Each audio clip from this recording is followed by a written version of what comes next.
board meeting. My name is Dr. Elaina. I'm the president of the Physical Therapy Board of California.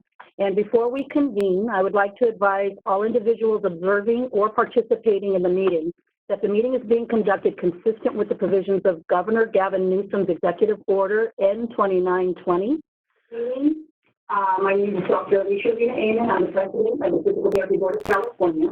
And before we convene, participants watching the webcast will only be able to observe the meeting. Anyone interested in participating in the meeting must join the WebEx meeting. Information and instructions are posted on our website. This approach is necessary to facilitate this meeting and ensure the board has the opportunity to complete its necessary business. I appreciate everyone's understanding and ask for patience as we navigate this meeting format. Before we get started, I would like to ask staff moderating the meeting to please provide general instructions. All right, this is the moderator of the meeting. Before we get started, I would like to remind board members and senior staff who are not speaking to please mute your microphone. And if I detect background noise during the meeting as a result of unmuted microphones, I will interject with a brief friendly reminder or simply mute your microphone. To facilitate public comment today, we will be utilizing the WebEx question and answer feature. When the board president reaches a point in the agenda at which public comment is appropriate, public comment will be requested, and at the board's direction, I will turn on and announce the opening of the Q&A feature. Members of the public can indicate that they would like to make a comment by clicking on the icon with a question mark within a square located at the bottom center of their WebEx screen. These instructions on the screen will be shared each time for your reference. In the Ask field, typically in the lower right-hand corner of your WebEx screen, members of the public who wish to make a public comment will type, "I would like to make a public comment," and send to all panelists. Any other communication will not be responded to. It's not necessary to identify yourself in order to make a public comment, and I will take comments in the order that they are received. I will call on the member of the public and unmute their microphone. The member of the public will be given about 3 minutes to make their comments. And after 3 minutes, I will ask that they wrap up their comment. And at the conclusion of their comment, their microphone will then be muted. And then we will move on to the next member of the public who has comment. Please note that the Q&A feature is being only used as a means for members of the public to represent that they would like to make a verbal comment. Once unmuted, the member of the public may verbally state their comment. This is not a means to ask questions of the moderator or members of the board. Such inquiries submitted using this feature will not be answered. If any attendees utilize a profane name, they will not be called upon to prevent members of the public from being subjected to profane language. While you are free to express criticism or negative views, for the sake of members of the public participating on the call, please do not use profane language when making public comments to the board. If you do not have a microphone, please click on Communicate at the top of your screen, then select Audio Connection, Audio Connection. If you need further assistance, please refer to the How to Join DCA WebEx event guide provided with the board meeting link. And this concludes my opening. As indicated on the agenda, the board will convene in closed session after deliberating on all open session items except adjournment. This is President Rabina Amen. Due to technical limitations, adjournment will not be broadcast. Adjournment will immediately follow closed session, and there will be no other items of business discussed. So I would like to call this meeting to order. It is 9:04 a.m. May we please have roll call and establish a quorum. Members, as board staff call your name, please remember to open your line before speaking. Alicia Ben-Amen. Here. Katerina Elvey. Present. Jesus Dominguez. Present. Daniel Drummer. Present. Tanya McMillian. Present. All members are present and the board has a quorum. Thank you. I'd like to now ask Dr. Dominguez to please read our PTBC mission statement. Thank you, Madam President. The mission of the Physical Therapy Board of California is to advance and protect the interests of the people of California by the effective administration of the Physical Therapy Practice Act. Thank you, Dr. Dominguez. Now, agenda item number 3, with a quorum being established, the board will now entertain any public comments for items that are not on the agenda. To facilitate this portion of the meeting, as I previously announced, staff will open up the phone line for individuals to provide the opportunity to provide public comment. You're not required to identify yourself, but you may do so. And as we open the lines, I'd like to remind everyone that the board cannot take action on the items except to decide whether to place them on a future agenda. Members, following review of public comment for this agenda item, I will ask staff to open the lines to request that any of these items be placed on a future agenda. So with that, do we have any public comment? And I'll take some time to pause and allow for comments to come in. All right, this is the moderator. At the direction of the board, I will go ahead and open up the Q&A feature now. Members of the public, if you would like to make a public comment, please click on the bottom, click on the icon of a question mark in a square located at the bottom center of your WebEx screen. We're currently sharing instructions on this screen for your reference now. And I'll pause to allow you access to that question and answer feature now.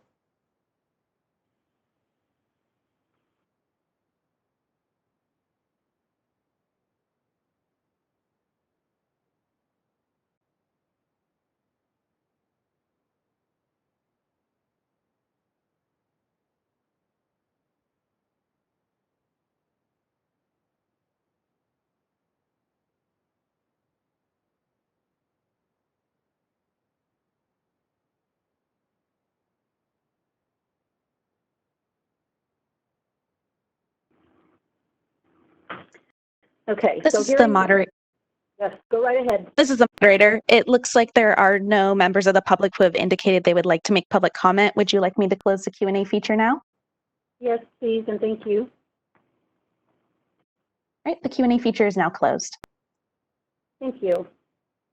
Okay, so agenda item number 4, review and approval of December meeting minutes.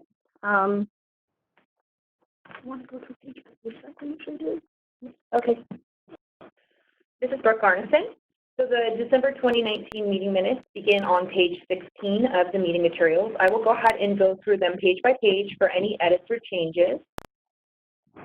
Did the members have any edits or changes on page 16?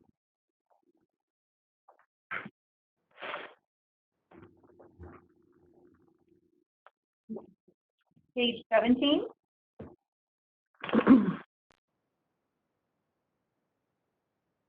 Page 18?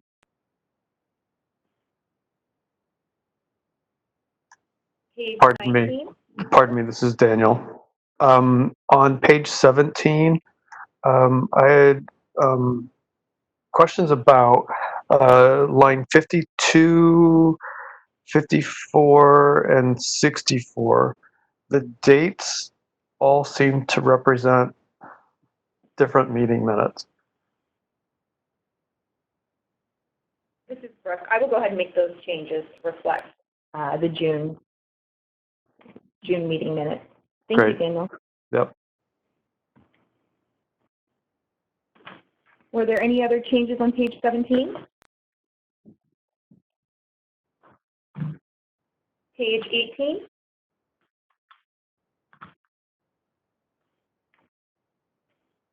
Page 19?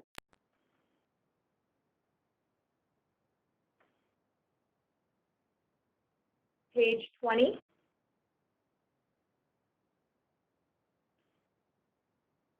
Page 21? Page 22? Page 23?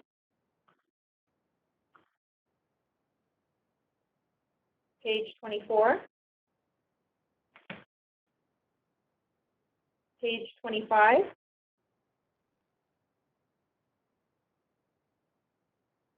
Page 26?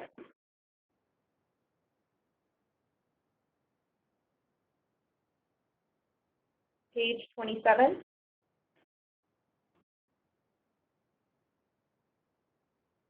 Page 28? Page 29?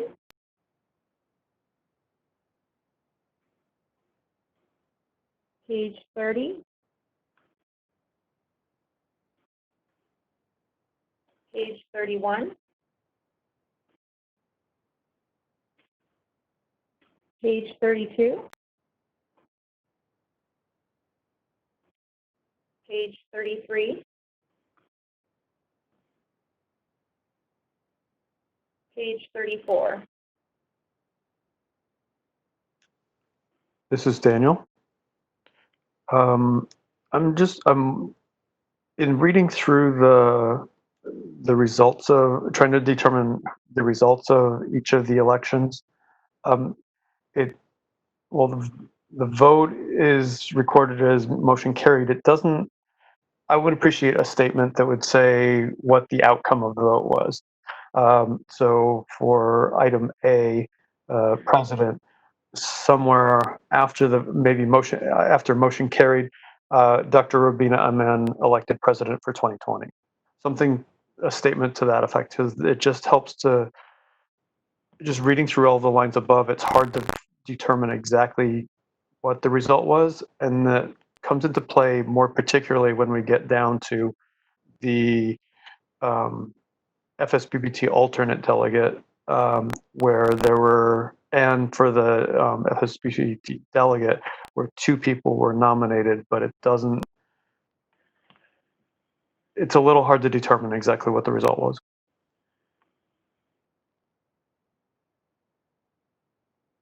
Okay, Brooke Arneson here. We'll go ahead and make those edits on the meeting minutes. Thank you. Thank you. Were there any additional edits on page 35?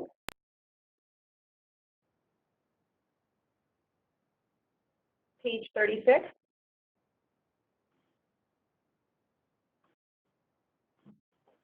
That concludes the meeting minutes for December 2019. Thank you, Brooke. Okay, so members, are there any comments on the minutes? Please remember to open your line and identify yourself prior to making comments.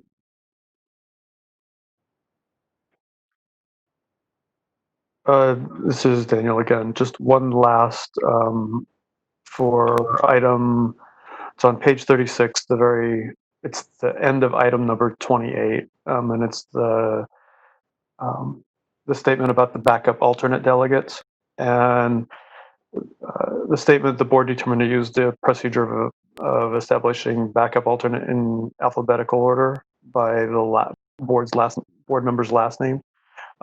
If we could then just indicate that backup alternate delegates for 2020 will be Dominguez, Ellaby, and Rubina Aman in that order, just so it helps to, if somebody's reading, so a non-board member happens to be reading, it would be clear who would be serving. Great, thank you, Daniel. We'll make those amendments to the meeting minutes. President Rubina Aman here. Thank you, Dr. Drummer. And if there are any more comments from board members, please unmute your mic.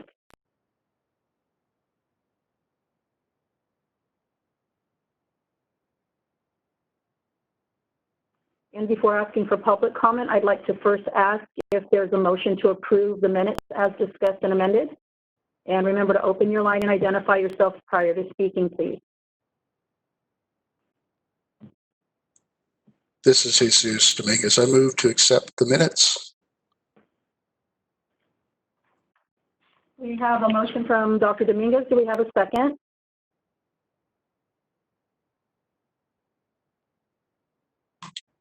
Tanya McMillan, I second. Thank you, Ms. McMillan. We have a second from you. And so with that, I'd like to ask if we have any discussion from the public. Moderator, please open the lines as appropriate. All right, this is the moderator. To direction of the board, I have opened up the Q&A feature for public comment. Members of the public, if you would like to make a public comment, please click on the icon with a question mark within a square located at the bottom center of your WebEx screen. We are sharing instructions on the screen for reference right now. I will pause a moment to allow the members of the public to access that Q&A feature.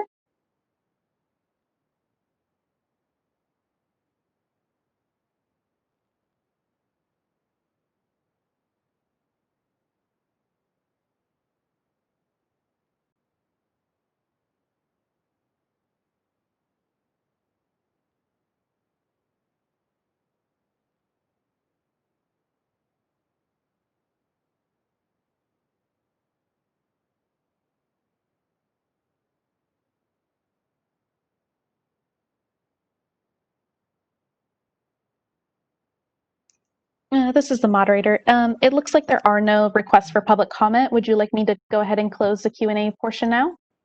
Yes, please. Thank you. All right, the Q&A portion is now closed. With a motion and a second and public comment none received, I will now ask for a roll call vote. Alicia Ben-Amen. Aye. Katerina Ellaby. Aye. Jesus Dominguez. Aye. Daniel Drummer. Aye. Tanya McMillian. Aye. 5-0, motion carried.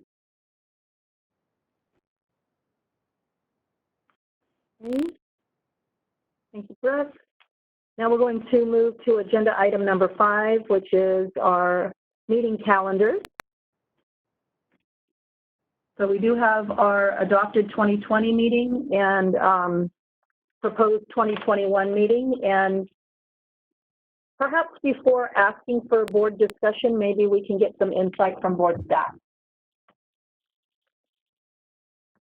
I think given Who are you? Executive Officer Jason Kaiser, given the circumstances, we wanted to really kind of emphasize these two calendars and have the board take a look at them with the current state of affairs, COVID-19, global pandemic, if you will, just to make sure that the existing 2020 dates are still useful for our members, if there aren't any conflicts, or if there is conversation that has to be had about maybe having some rescheduling take place. Thank you. I think this is President Ravina Amen. I think my question would be, is the meeting site in September still willing to have us?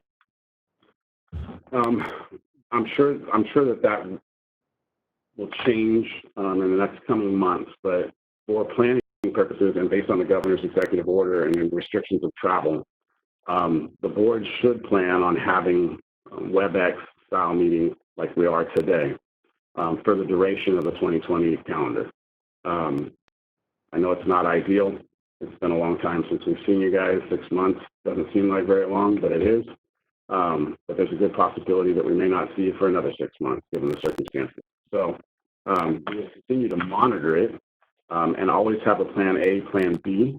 And so we're always going to be in negotiations with those schools, educational facilities that are willing to have us. But I think our plan A at this point is WebEx for the duration of the year. Thank you. And can we have board comment, please? And remember to unmute your mic.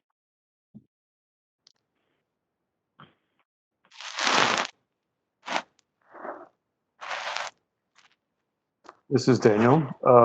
Just wanted to follow up with Dr. Ravina Amen's question.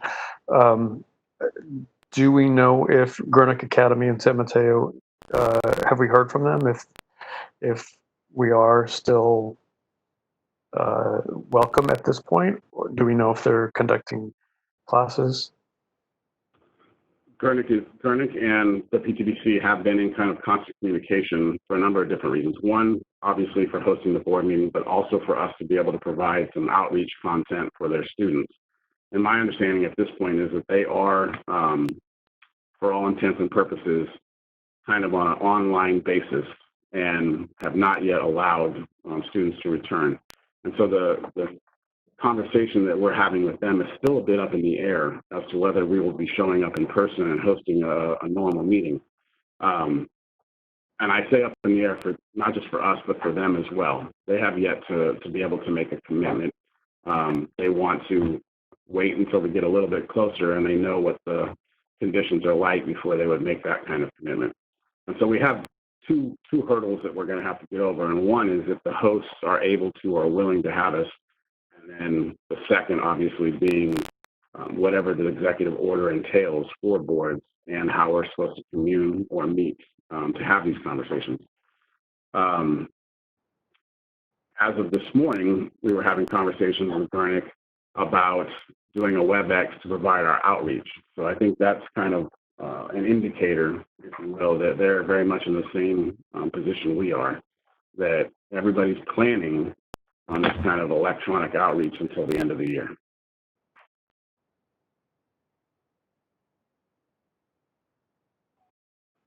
And then just as a side note,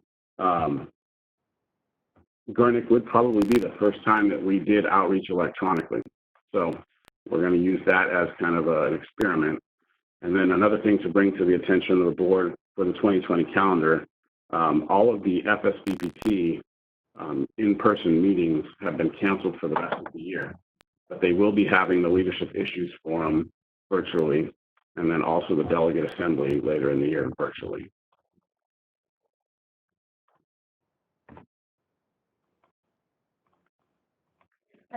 This is President Rabina Amen. I'm wondering if we had green lights to go to any site for an upcoming board meeting, if that particular hosting site had the ability or the actual space that we would need to social distance if that were still in effect.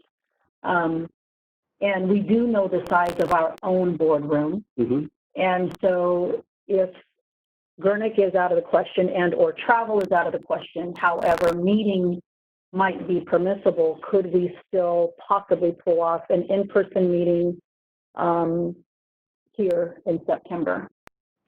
You know, again, we certainly could, given that we had permission to do so based on the executive order. As part of our kind of fielding each institution's ability to have us, mm-hmm. We look for size of the room and layout and that kind of thing. Obviously, right now, what we're expecting is a little bit more, right? We want 6 by 6 social distancing and enough space for the dais to account for the members and allow them to social distance as well. So I think it makes it difficult. It's certainly doable here in our own hearing room. I think, again, it will just be dependent on where we are in the whole of the Department of Consumer Affairs with the travel restrictions if we're able to. Mm. Thank you. What other comments do board members have? Please unmute your mic. This is Daniel again. And I'm wondering, Jason, can you go over what the travel restrictions are? I don't recall hearing what those are with regard to meetings or et cetera. I don't have it in front of me, but to boil it down, essentially anything that you can do remotely, you should do remotely. So as an example, this particular meeting, there are exceptions to the order for things such as enforcement, where face-to-face interviews may be required.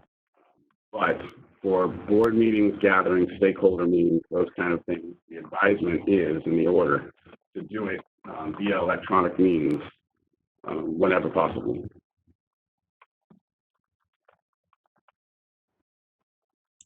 Thank you. This is Jesus. Jason, just a quick question because I thought about this last night. How are we sort of making sure that our petitioners aren't being pushed way out into the future? That's an excellent question. And it's a fairly simple answer. We've deferred the petitioners to the Office of Administrative Hearings. The board has the authority to have petitioners come before them. But we all, normally, petitioners can go through the same process as any other hearing and go through the Office of Administrative Hearings to be seen by an administrative law judge. Right now, the only petitioners that we have in the pipeline already have scheduled dates in the Office of Administrative Hearings. So their petition will be heard by an administrative law judge, that law judge will write a proposed decision. You'll receive that proposed decision as though you would any other disciplinary matter. You'll vote on it. And in certain circumstances, if you, as a board and the majority don't agree with that the administrative law judge's order, have the ability to write your own order and ask even for further evidence, transcripts from the hearing, so on and so forth. So we're trying not to delay them at all.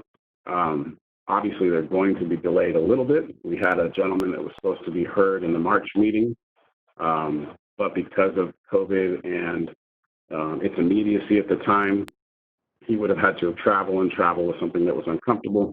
So we put him into the calendar with the administrative law judge. We now know better with the Office of Administrative Hearings that they are actually doing hearings telephonically as well. So in the future, we may transfer that back to us, and if we are, hopefully not, having to do WebExes for an extended period of time, you may see in future agendas where we still do petitions and the petitioner would provide testimony electronically. This is Jesus again. Thanks, Jason. I do remember you informing the board that we did have a petitioner, and they were sort of redirected to the Office of Administrative Hearings. And I think I know the answer to this, but they still do reserve the right to defer until which time, if they prefer, they could petition in front of the board? Yeah, absolutely, absolutely. They, as the petitioner themselves, have the ultimate control. Thank you, sir.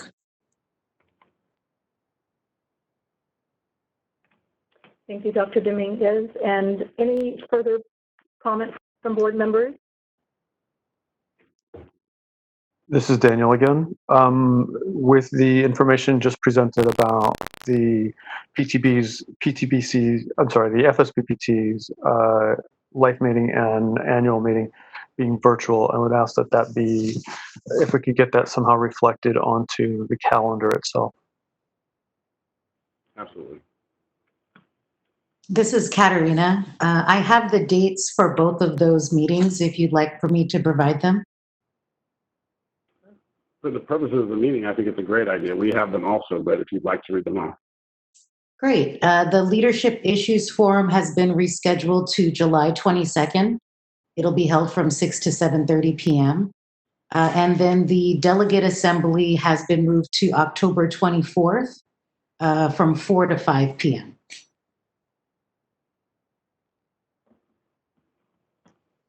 And requesting clarification, are those times Eastern Atlantic time or are they Pacific times? It's Eastern time. Thank you, Daniel. Can you repeat the first one, Katerina? Sure. This is Katerina. The first date for the Leadership Issues Forum is July 22nd from 6 to 7:30 p.m. Eastern time.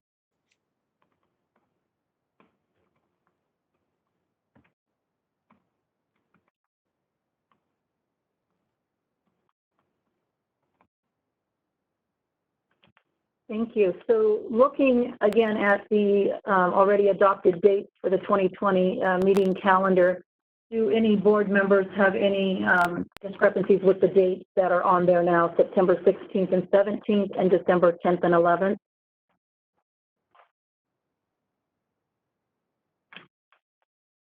This is Katerina. I do not have any conflicts. Thank you. Just to add to that, it would be my recommendation to leave them as they're indicated on the calendar as two-day meetings. And then based on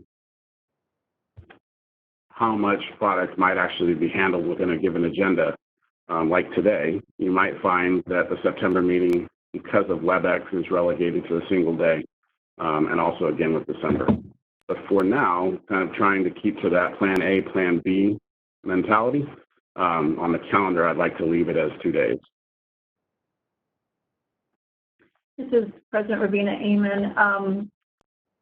I'm also wondering if this will come up in a later agenda item, but we possibly will be going up for sunset review next year, and so there may be some meetings that come up this year. There may be. So I think September is a good time for us to take a look at the calendar again. Right now, sunset is a bit of a mystery about how it's going to be handled next year. This year's sunsets obviously ran into some snags with COVID-19. The hearings weren't held, and those boards were extended by statute for another year and will be held next year.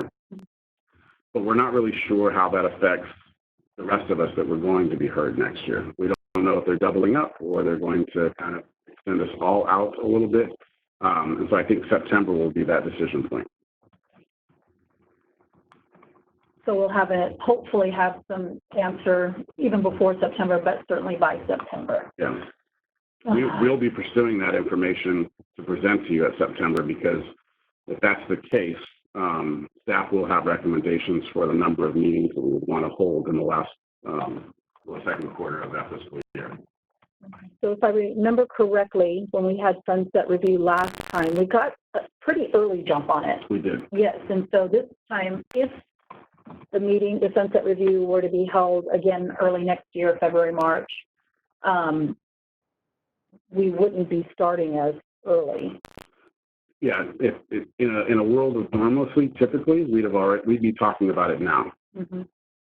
Yeah. Yeah, but with things that have been happening lately and the legislature's capacity to review, there's been quite a delay. Any board member comments? This is Daniel. I appreciate that the timing of everything is up in the air or unknown. We do still know, though, that sunset will be happening. And I don't know, I mean, I would rather see us, if we can, try to start preparing things now so that we don't have things all jammed in a much shorter period of time. You know, I would rather see us try to get a head start on it rather than waiting until somebody declares something and then we have to scramble. When we did it in person, it was a big chore. It was a lot of work, and I would dread having to do all of that in a shorter period of time online. So this is Jason again. Thank you, Dr. Drummer. I agree. Internally, we have yet to receive what we would call the questionnaire from the legislature, but we do have a copy of last year's questionnaire, and internally we have, looked at it and started accumulating materials for the Sunset Report itself. In fact, you kind of see some of the progress and the work being done in the agenda materials that you have today. Our agenda materials have been designed to easily kind of transfer or reference over to help us formulate our Sunset Report. But for the issues and those kind of things, we could prepare it as best we can, but until we actually receive the questionnaire from the legislature, what their concerns are, what their interests are, some of those things might be difficult to prepare for this early.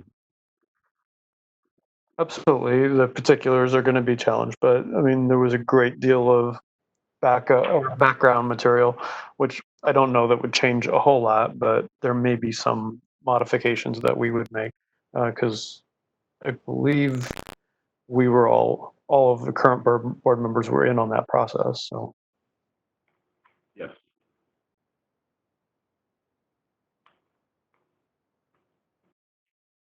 Thank you, Dr. Drummer. Any other questions or concerns from board members?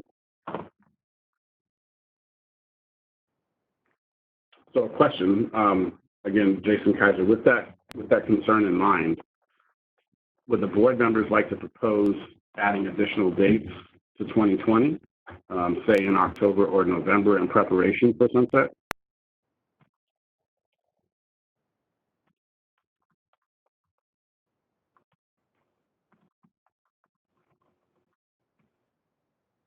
this is Daniel. I think it might. I mean, it might be a good idea to try to pick some dates now if everybody has calendars available to try to block things off. But yeah, I would. It might have been better if we could have had that information ahead of time too, for people to be able to submit dates.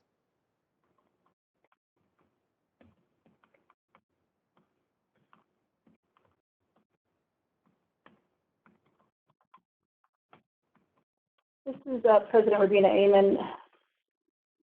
How about if staff looked at last year's questionnaire, looked at what we have prepared so far, and maybe we agendize a meeting even before September. If needed, we can have that meeting regarding an update on sunset and what needs to be done and what we think, or however many meetings we might think we need to agendize in the future. How does that sound to staff and board members? Sounds good to me. It's Tanya.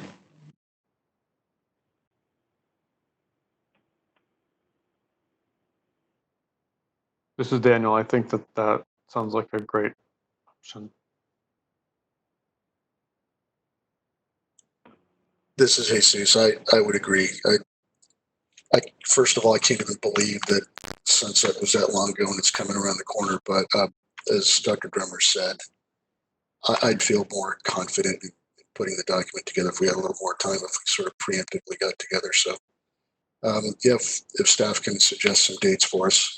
As we all know, all our calendars are pretty fluid these days. So the sooner we have something on the books, I think the better.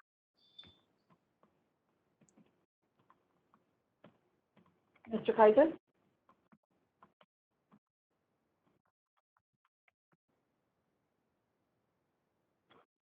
With the idea of doing it before the next September meeting, I guess my recommendation would be mid to late August, either the 19th, 20th, or 26th or 27th.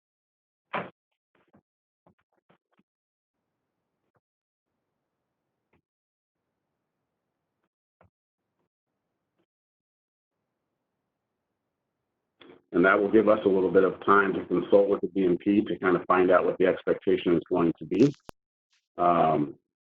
Once we have a little bit better understanding of how they're going to handle sunset next year, I can discuss with the board president whether or not those dates in August are even necessary. Can you please repeat the dates that you're thinking? So I'm thinking August 19th and 20th, which is a Wednesday and Thursday, or August 26th and 27th, also a Wednesday and Thursday. And it's just a recommendation. This is Daniel. Sorry. Friday. Go right ahead, Dr. Drummer. I just want to clarify that the discussion in August would we be looking at discussing materials preparation for preparing for sunset, or would we be looking at picking dates to be able to for future meetings to prepare for sunset? I think there's a potential for both. I think based on the conversations that we have with the BMP committee, we might be able to come to you in August with a questionnaire if it's available. And then if it's not, maybe the meeting is worth having even to set up calendar dates throughout the rest of the year to work on the sunset. And then again, if they're not ready for that and there's really, the delay is, expensive, then we can just cancel the August meeting dates and then rest upon the September dates as a backup. Michael Knutz, Legal Counsel. Just pointing out that usually in August, based on the legislative calendar, the legislature and all the committees are doing a lot of their end of session work in August. You will probably, I can't promise this, of course, but I would think by your September meeting, they would be through with that and they would hopefully have a sense of where they're going with sunsets next year. I'm not sure if that weighs in on your scheduling. I just thought I'd point it out. This is Daniel again. I'm wondering if we're looking at, I'm still not totally clear on if we're looking at having a meeting to discuss potential future meetings, or is it just having a questionnaire available in August for board members to indicate what their availability for meeting dates that the board might be able to work on. And if it's the second, and actually in either case, if potentially the board president instead could, after the board collected, or after staff collected data from the board, if the board president could then just set meeting dates rather than the board having to meet to set meeting dates. If that made any sense. Yes, and I think when I first brought up another meeting, possibly, I was hoping to just get some information on what we anticipate they might ask and how much work is already done, but just needs to be a little, updated, and how many questions would need a lot of digging into to give us a sense of how much work we have ahead of us, whether that's a sunset in February or March, or whether that's a sunset in 2022. Guess I'm just trying to get an idea of how much work we need to do. This is Jason Kaiser again. Even aside from this conversation, we can certainly do what Dr. John Ray is proposing. We're going to continue to have conversations in the background with the BNP, and if those conversations head in that direction, I'll consult with the board president, and we may actually ask members to meet earlier. It's not necessary to come up with dates now, just a matter of convenience, but without having done that, it's still a potential. It's still something that I might come to the president and ask for either an August or maybe earlier in September meeting, or just a change of schedule, if you will, to account for sunset. This is Daniel. That sounds great to me. Any other board comments?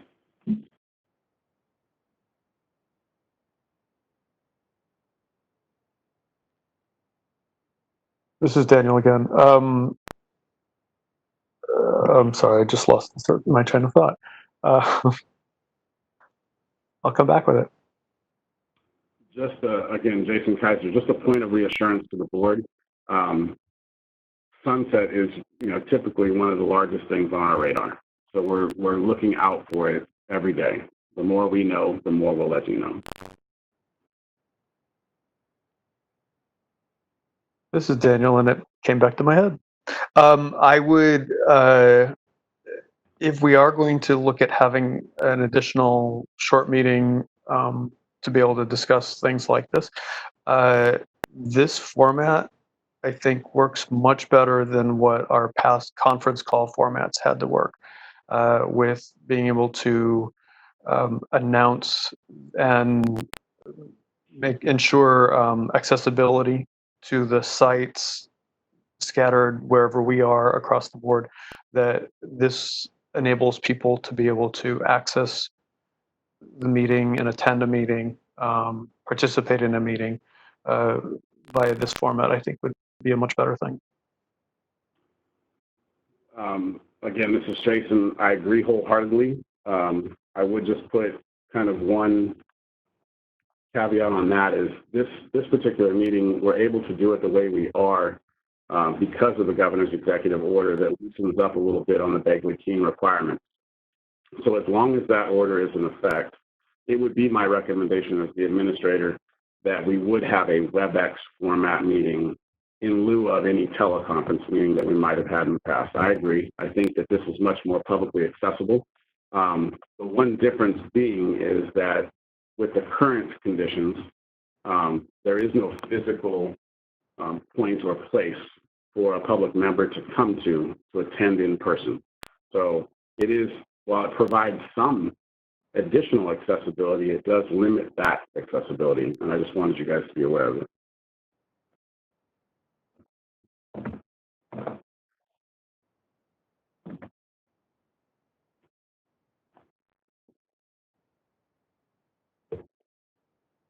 Are we going to pencil in dates today, or are we going to wait? I think we wait. I think just allowing staff and I to keep an eye on it and continue to communicate with the BNP to kind of find out what their general plan is, and we'll plan according to that, and need be reach out to the board president to, schedule a meeting if needed. I do think at the September meeting, we're probably going to know much more. And at the September meeting, we may want to consider scheduling meetings through October and November. Typically we would have had a questionnaire based on our sunset 2 months ago. And we would be required to finish and hand in that questionnaire by the end of December and receive the background paper from the legislature typically in February and have a hearing in March. And, so all of that calendar is, that train is derailed. They are still kind of dealing with this year's participants in the sunset process. So again, we will just continue to work with the BMP, find out where our place in line is, and then act accordingly. Sounds great. And any other board member comment before I open it up for public comment? This is Jesus, real quick. Question for Jason. Myself, having just gone through one sunset, Jason, does the questionnaire substantively change from cycle to cycle? Or are they pretty much asking a similar set of questions? This is Jason. Again, thank you for the question, Dr. Dominguez. It does change substantively. There is a portion that is repetitive year after year after year. But based on trend, based on things that have come to light, issues, problems, if you will, that the legislature is trying to address, they will ask specific questions that differ from one sunset session to the next. This is and Jesus. sometimes Go ahead, Jason. Sometimes those issues do repeat over a cycle of sunsets. And so sometimes we can feed the trend 2 or 3 cycles out, which is why we try to get a hold of the questionnaire for the 2 sunset cycles before ours, just in preparation, so we kind of know what it is that the legislature is looking at. But things become emergent. I mean, COVID-19 is probably a good example. One of the topics that could be discussed is, has the board made preparations for any other kind of global pandemics by loosening up or providing additional authorities in their regulation for things like waivers based on their statutory authority, instead of having to rely on governor's executive orders or authorities handed to the director of the Department of Consumer Affairs.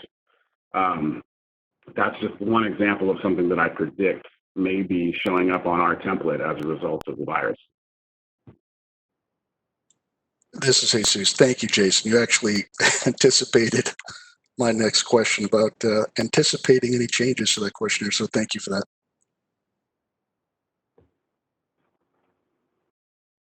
Thank you, Dr. Dominguez. Other board comments?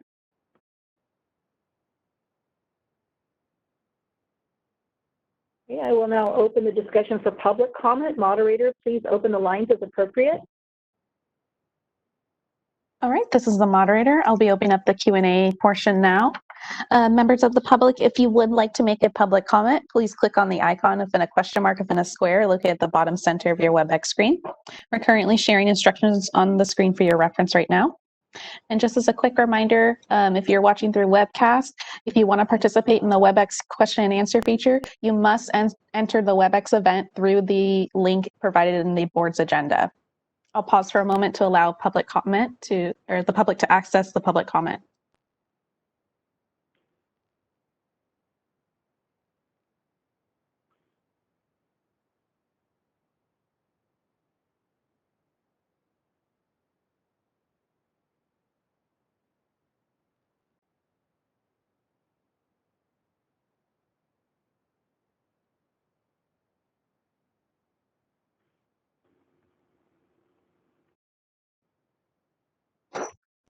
All right, this is the moderator. It looks like there are no requests for public comment. Would you like me to close the Q&A feature now? Yes, please. Thank you. All right, Q&A feature is now. Okay, if board members could please take a look at the 2021 meeting calendar and give comment, if any.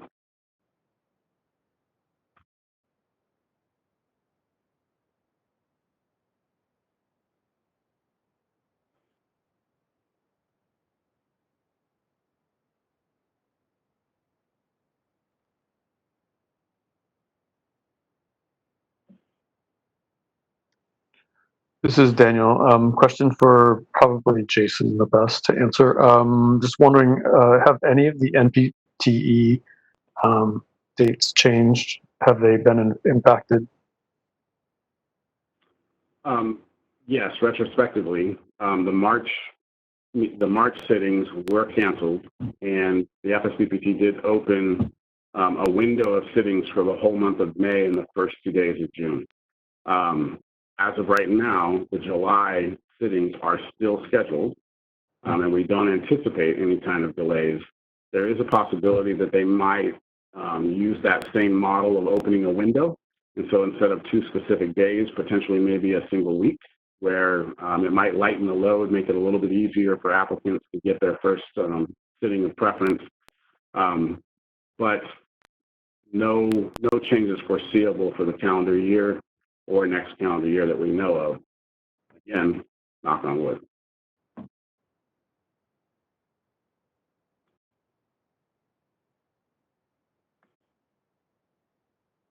Any other board comment on the 2021 meeting calendar?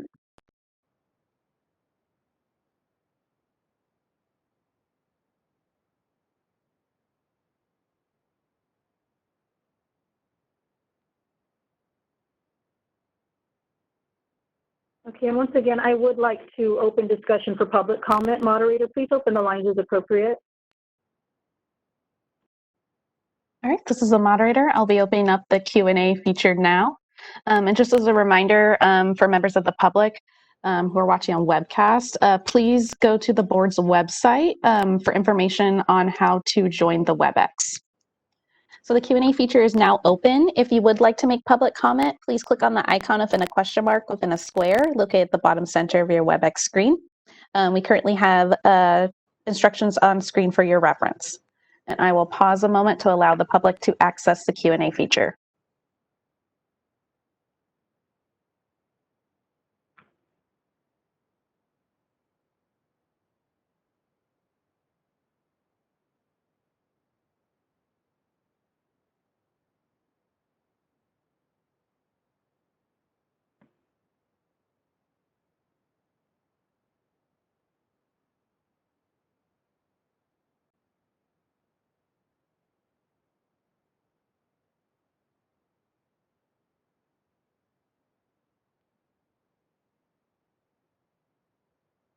All right, this is the moderator. It looks like there are no requests for public comment. Would you like me to close the Q&A feature now?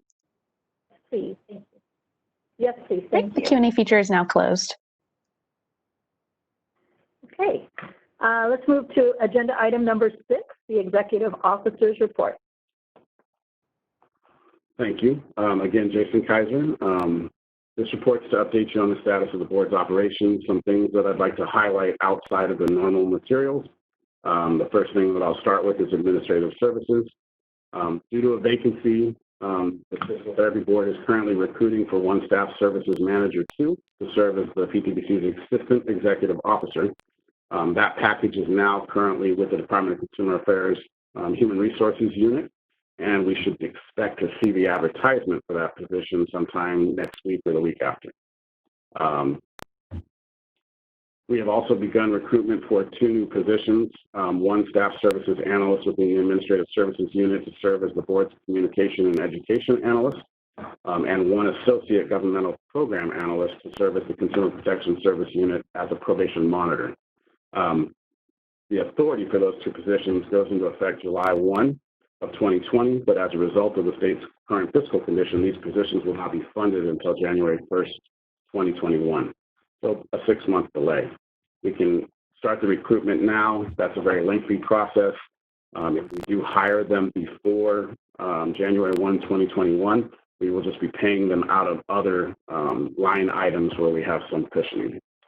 The Administrative Services Program has completed the recruitment process for one staff services analyst position in the Administrative Services Program, and we'd like to welcome Kenneth Mice.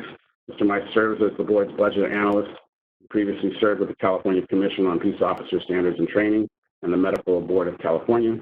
At the last meeting, you might remember Carl Nelson and his retirement. Kenneth is his replacement and is filling big shoes and doing it very well. On a more personal note, we'd also like to welcome a new member to the PTDC family, Miss Elaina Michelle Butler, born May 19, 2020 at 6:53 p.m., weighing 7 pounds and 20.5 inches. Baby and mommy, April Beauchamps, who you're all familiar with, are doing well, and we're extremely happy for them. And we expect April to return sometime towards the end of the year. So kind of moving on, the board's familiar with a very long relocation project. We're currently operating at a month-to-month on our lease because we've been waiting to move upstairs into a much larger space. And I'm excited to say that construction has begun on our new suite upstairs. Walls are studded, lighting's been placed, and we're seeing more and more progress every day. However, like many things, our move will be delayed due to COVID-19. CalPIA, or the Prison Industry Authority, supplies most of our furnishings, cubicle furniture, tables, chairs, etc. They've been severely impacted by the virus and have estimated filling our cubicle order sometime in September or October. So while the suite may be ready to move into, we will not have any place to sit or work until we receive that. Now that can change. Their condition could get much better, and so that estimate could move up. And conversely, you know, if there is a second wave, it could get worse. So our move-in date itself is still a moving target.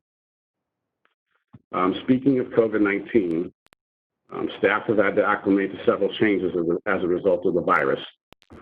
Every day, 75% of the staff are teleworking from home, juggling new ways to communicate and new technologies, switching over to laptops, utilizing and leveraging new technologies such as Microsoft Teams, virtual private networks, those kind of things. We do have a manager in the office every day, as well as 1 to 2 staff per unit, but certainly a skeleton crew. We've also been asked to provide 5% of our analytical staff to the recent contact tracing project for a period of 6 to 9 months. We've had to close our office to the public for days at a time, and under normal circumstances, we would send and receive mail twice a day, but right now, in an effort to limit exposure, we're down to 1 delivery a day. Looking forward, as you might have seen in the news lately, state workers will be required to take 2 furlough days a month as a cost savings measure to the state.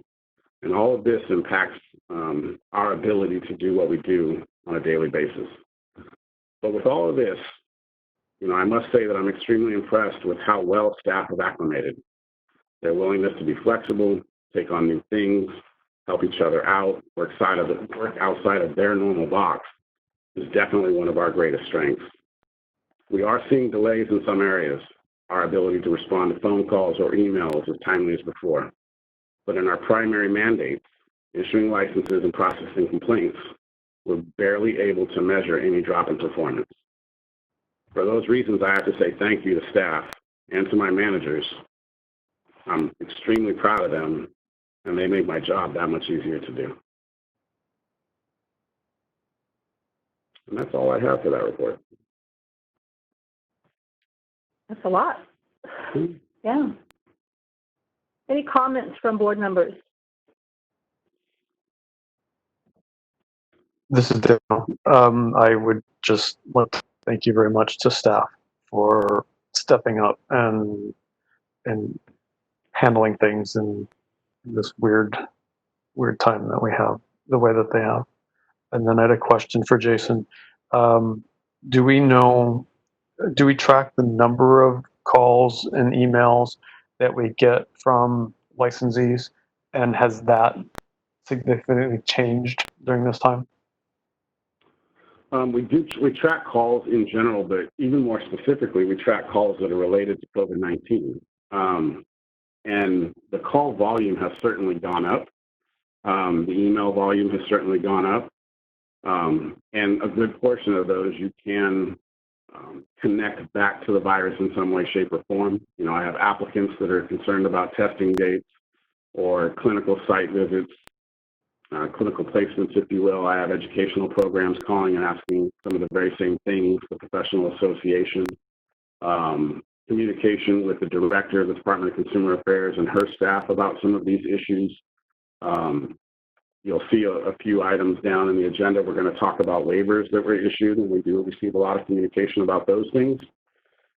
So while telecommuting is a more flexible, more nimble way of going about the day-to-day business, I find it's actually a little bit more exhausting. There's actually a lot more work done and to be done when we're teleworking. Now, part of that is just, dealing with the fires that are happening outside. But we're handling it pretty well. Thank you.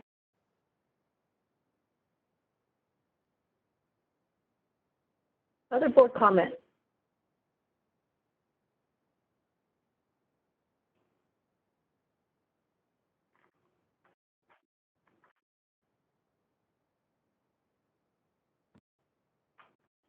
I have a couple of questions. Not sure if you're going to cover it later in outreach. This is President Ravina Amen. With the fantastic job that Ms. Beauchamp has been doing in her absence, how are we covering and making sure that we're trying to fill her shoes? April was fabulous. Yes. We also have other fabulous staff that are picking up her slack while she's away and hopefully making sure that she doesn't have a whole lot of mess to come back to. Brooke Arneson and I are handling a lot of the social media side of things, coordinating with schools. Yura Trent, the lead over the applications and licensing unit, is also helping me kind of juggle some of the school presentation scheduling and that kind of thing. And that's a little bit difficult to do now because we really can't go in person. We're trying to come up with whether it's a Zoom meeting or a WebEx or a pre-recorded video or a PowerPoint presentation over a teleconference or something like that. Any way we can to still kind of maintain that communication with the programs. But I will say, April is sorely missed because we all have our own things to do as well. So where she's very fixated on social media, things just come to her and content gets created. I think Brooke and I are constantly scrambling for content and trying to provide things that, for us don't come as naturally as they would to April. So it's still, I think, a very effective campaign. Okay, great. And thank you, staff, for picking up the pieces and all adding in. Another staffing question, you mentioned that we did lose one person to go over to do some contact tracing. And can you comment at all about how that might have affected our board? It's actually a fairly significant impact. Because it's required at the analytical level, it's a really hard process to go through to try and find out which of our staff are best suited to do that. And part of that suitability is the work they do able to be absorbed by anyone else? Is it familiar enough that it can be shifted from one cubicle to another? And in these circumstances, yes and no. There's some learning that has to be done by the person who's kind of taking over while that analyst is gone. And there's a little bit of issue with that too, where we know and we've identified who that person is. They haven't really started doing tracing yet, but they've been out to do tracing trainings. And then they come back, and then they go out to take tracing trainings, and then they come back. And the last communication that we had is their first assignment to be a contact tracer would probably happen within the next 30 to 45 days. A couple days goes by, and that 30 to 45 days turns into 1 to 2 weeks. And then another day goes by, and then that contact tracing assignment is probably going to happen next week. And so it's just a kind of hit or miss, but we do expect that analyst to be contact tracing sometime next week. And then there's this flexibility because they still work for us. We're still paying them. But they'll receive a new supervisor when they go over to the contact tracing project. When there's not work for them to do there, they'll be expected to come back to PTBC and work here. So there's this juggling, if you will, of, feathering them back in when they don't have tracing to do, and then being prepared to have them recalled back to the tracing project at will, and we'll have to acclimate at that point. So it's impactful.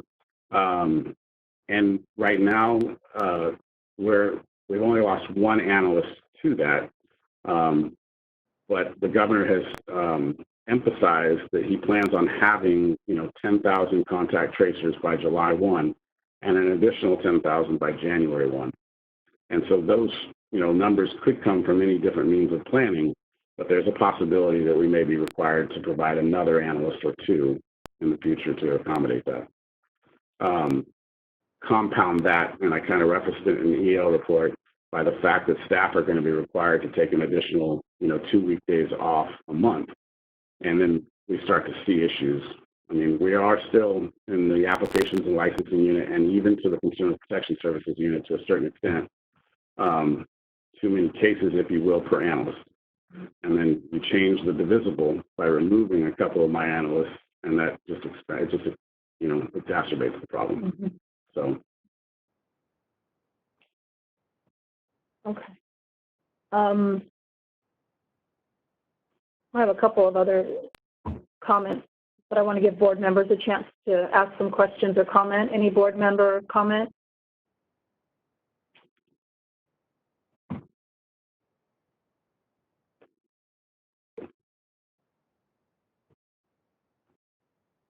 Okay. President Rubina Amon again. You mentioned that we have had many calls and many emails with the pandemic, and I'm wondering if many of those issues have been able to be addressed on the website and, have a place for licensees and public members to go to and easily access those sorts of things, or were they more difficult type personal questions? I think it's a little bit of both. I think some of the information we were able to steer members of the public, licensees, applicants to the website to find their answers. And we have a lot of information on the homepage about COVID-19, but some of them are a little bit more difficult, variable-based, and really could not be addressed in that fashion, right? It does really necessitate a conversation trying to find out what that particular person's issue or problem is, and sometimes not be able to provide them any guidance because it's non-jurisdictional, if you will. They may be contacting the board with something that they think is an issue that is possibly more employer-related, and so we defer them to EVD, and we defer them to even the professional association for answers of those types of questions. So yes and no. I think the information that we have on the board's website right now is satisfactory and suitable given the circumstances, but we do get some more difficult questions that the answers aren't quite so obvious. Thank you. I was also wondering, if you receive the same question multiple times, would you be able to address that and stick it on the website in a timely fashion? Yes, and we have. Good. Some of the questions that have come up are repetitive and boilerplate answers, if you will. And then when we can, we've taken advantage of that and used it on the website. Awesome. Okay, and my last question is, what is your relocation target date today?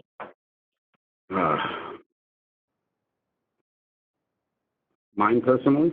Yeah, yours. Optimistically looking at it, I would estimate a move-in date of mid-September. Okay. And that, again, I want to emphasize the optimistic part of that estimate. Thank you. That'd be great. Okay, once again, any board comment or question?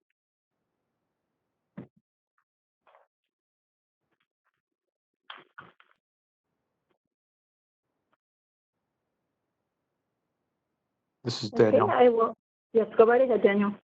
Other than the requirement for a contact tracer or a staff member to help with contact tracing, and then now additionally the 2 furlough days per month, do we anticipate any other ways of loss of staff, budget savings, et cetera, to be imposed? I don't anticipate any other losses. Again, just maybe with that previous caution that the contact tracing project might require further contribution in the future. The furlough, I think, is, while it's pretty much well negotiated at this point, we don't know how it's going to be effectuated.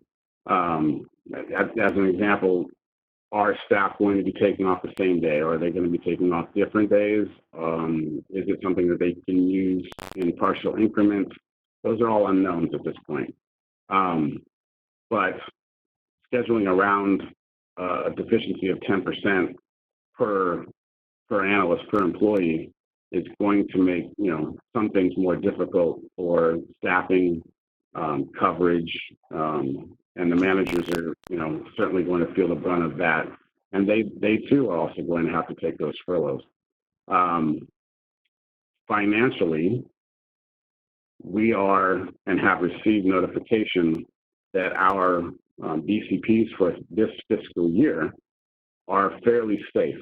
And we have 3, right? So we had a DCP for a probation monitor, and while it was approved in the initial budget, in the May revise, it was adjusted to delay the funding until January 1st of 2021. Again, same situation with the communication and education coordinator. So they're secure, and we have them, but we don't have the money for them. And that is as a result of the governor's kind of restructuring of the finances due to projections of a deficit. The other BCP that I think that's probably more significant is the one that covers our move upstairs. So we're moving into a larger space at a higher dollar per square foot rate, and the cost of the build out itself. And all of those things, from what we understand, are secure. We have an architectural revolving fund with almost $500,000 in it to cover for the move. That's us saving, you know, money for the last 3 fiscal years, planning for a rainy day because this move was inevitable. And then legislative authority that allows us to dip into the fund for any expenditures that the ARC doesn't cover. So there will be an impact to the PTDC fund condition upon the move. And, you know, after all the bills are paid, you know, right now we're at about 7 to 8 months fund condition, and our estimates that it will take us down to about 3 months. But even after that, based on projections for a short period of time, we do expect the fund condition to continue to improve. But as we grow, that growth slows down and eventually starts going backwards. And we will start expending more than we take in, and we will have to look at a fee increase at that time. And that's a fiscal year or 2 out. But we would ask, you know, when we were talking about sunset is the perfect time, perfect vehicle to discuss that with the legislature about extending our fee caps in statute, because right now we're at the max, and then assessing our fees, you know, while we're in the process to determine if a fee increase is appropriate at the time. So right now, today, and at least for the next 6 months, we're fiscally sound, and I don't expect to lose any more staff. And again, you know, knock on wood if you're with me.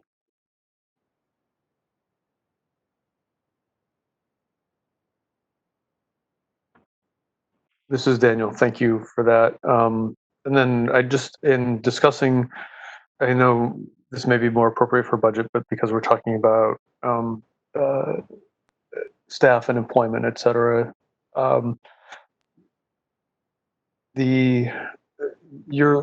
you've received the directive to furlough and to have one person go to contact tracing by order of the governor, by order of the administration.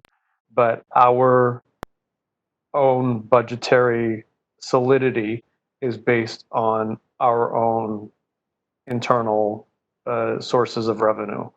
We're not receiving external sources of revenue from other agencies or other aspects of the government, the state government, correct? That is correct. So we're solid. We're solid. We're solid.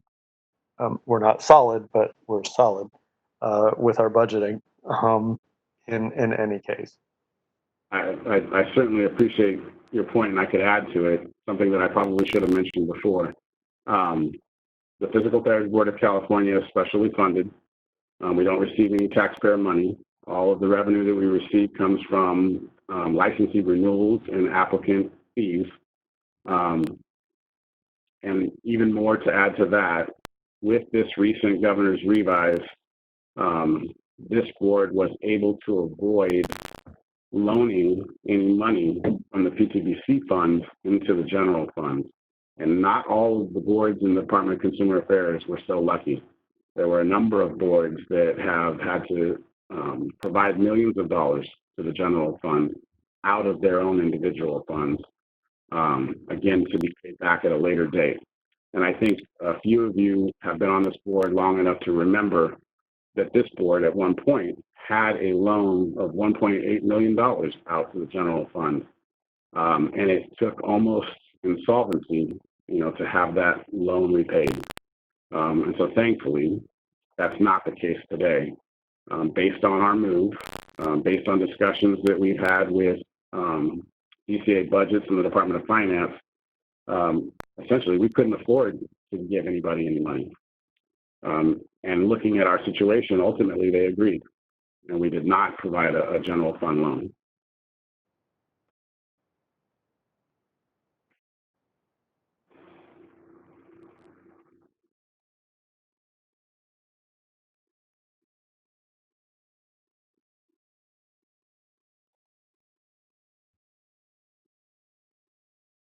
Thank you, Jason. Thank you, Dr. Drummer. And still want to invite any further board comment before I open up discussion for public comment.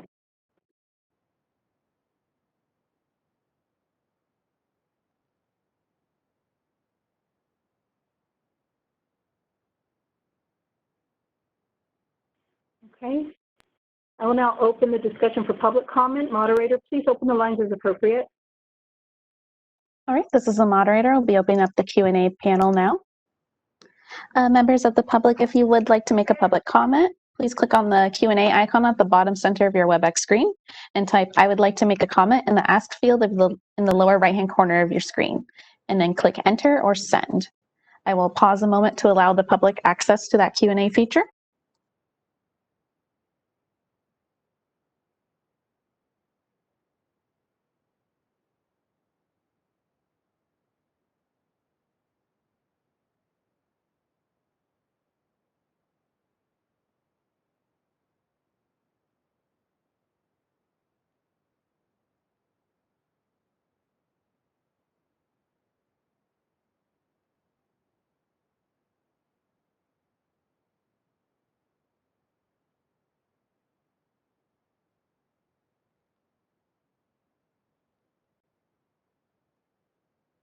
This is the moderator. At this time, there are no requests for public comment. Would you like me to close the Q&A feature now?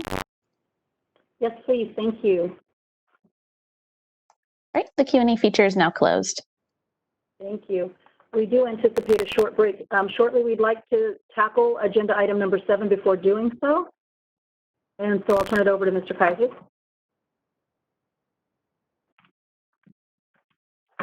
Yeah, so for the members' information, we wanted to provide a list of all the waivers that have been issued by the Director of the Department of Consumer Affairs that affect physical therapists and physical therapist assistants directly. And so the first one is a waiver regarding continuing education. And essentially, it extends the requirement for continuing education by 6 months, until 10/1 of 2020 for the time being. That is a waiver that I expect will probably be continued given the state of affairs today. But essentially what it means is that for somebody who is up for renewal for March, April, May, and June, on their renewal form, they can check yes, that they are in compliance with the continuing education requirements, even if they have not completed the 30 hours, because the requirement for those 30 hours has been extended by 6 months. And so the expectation is while they've checked yes, they will have finished all of the required continuing education requirements by that 10/1 date. How that's enforced essentially is that if they are ever selected for audit, the analysts will know for those timeframes, the window's a little bit larger for those folks. So as long as the courses that they were attended for that particular renewal period fit within the previous 2-year period and the 6 months after their expiration, they'll be considered in compliance. Just, you know, anecdotally speaking, we did receive a lot of communication in the beginning of COVID-19 from licensees who are having difficulties, as an example, with we have a requirement for basic life support for a healthcare provider, and that course requires a virtual hands-on demonstration of ability. And licensees were having a difficult time finding somebody who was still, because of social distancing and limiting exposure, teaching that class. And so this would help them out tremendously. They will have until that date to do it. And again, I do think that that particular waiver will be extended for people that expire in July, August, September, if you will, but that requirement would also be extended for those folks going all the way back to March. Before I go on to the next one, does anyone have any questions about that in particular?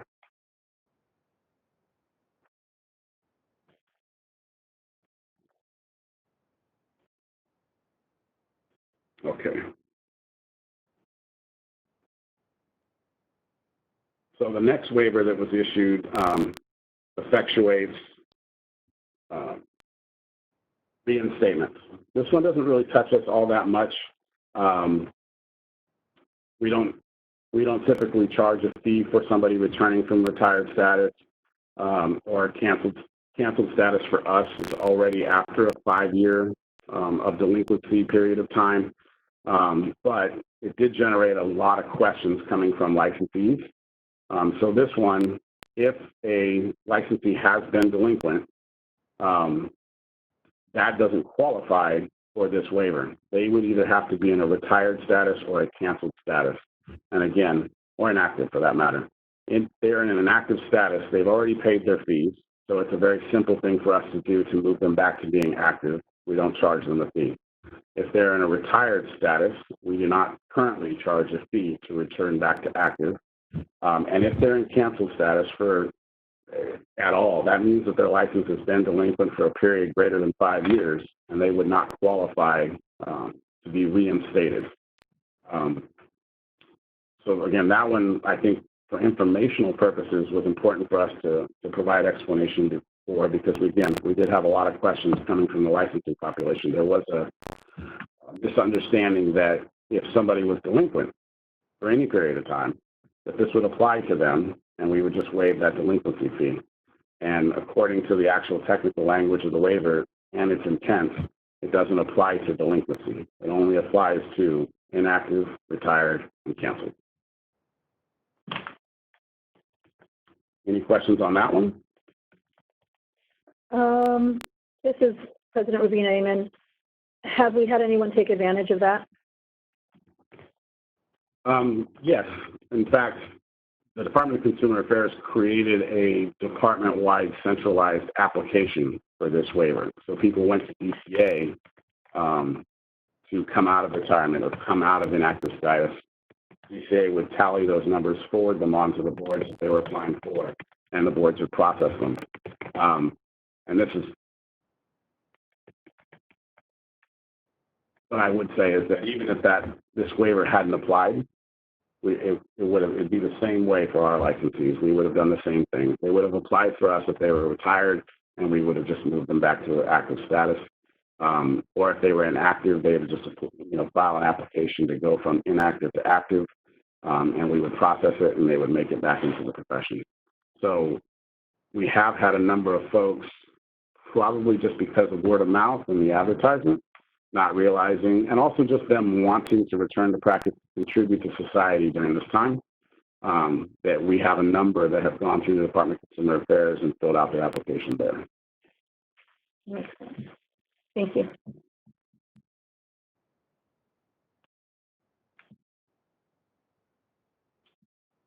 So I'll move on to the third waiver. The third waiver is waiving the in-person physical examination requirement for continued physical therapy treatment. So temporary direct access requires that after 12 visits or 45 days, that the patient must see a physician in person to have the physician sign off on the plan of care before the physical therapist can continue treatment.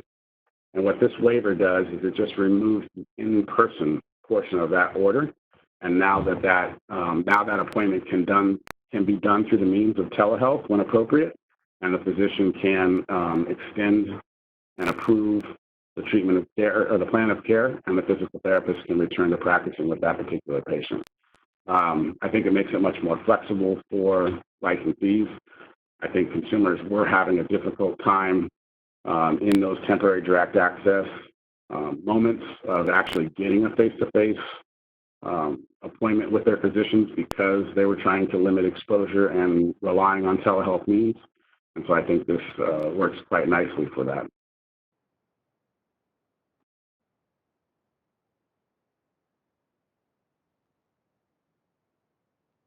Any questions on that one? This is Daniel. As a result of the third action, the third waiver, I'm wondering, have any complaints been filed that we're aware of during this time because patients were not able to get to see a physician in person? Any issues with performance by a physical therapist during this time? Again, Jason, nothing that rose to the level of complaint, and even in just daily communications over phone or email, some questions, but never anything that ever revealed an access to care issue. Nothing that we ever had to intervene in, but again, I think the waiver was still worth having. I think it was more of a concern of the profession and seeing the issue. In the early part of COVID, and once the director was provided this authority by the governor to issue waivers, we all kind of brainstormed what we thought waivers might look like. And this was definitely one of the things that we were looking at was direct access and understanding that this might be a hurdle for consumers to have to get over.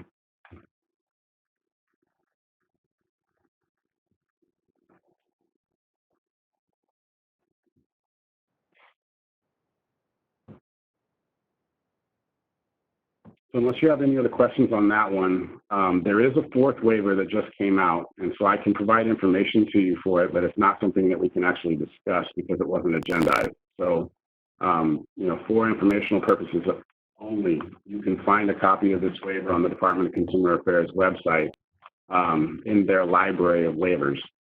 And this one does affect a number of different boards and bureaus and us as well, and essentially for applicants, for physical therapists and physical therapist assistants whose applications are being denied without prejudice between March 31st and July 1st of 2020 due to the applicant failing to take and pass the examinations prescribed by the BMP code.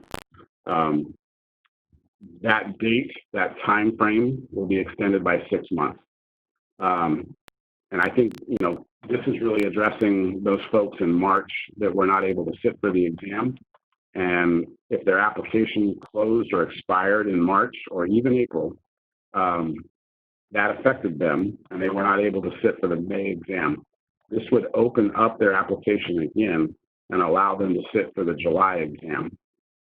So an extension of 6 months. And again, this is another one that we kind of talked out and tried to figure out, and a little bit harder to apply generally. So if you read this waiver, you'll see that it's very specific to each individual board and bureau because we all do things just a little bit differently. So for us, I think it's effective. We don't have very many candidates that were affected by that, but again, I think it's very fair and allows them an opportunity to take that July exam.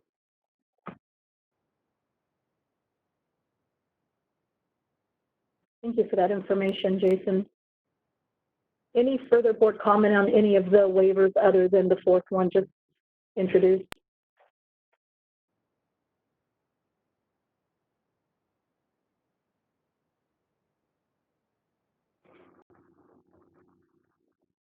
Okay, I'll now open the discussion for public comment. Moderator, please open the lines as appropriate. All right, this is the moderator. I'll be opening up the Q&A feature now.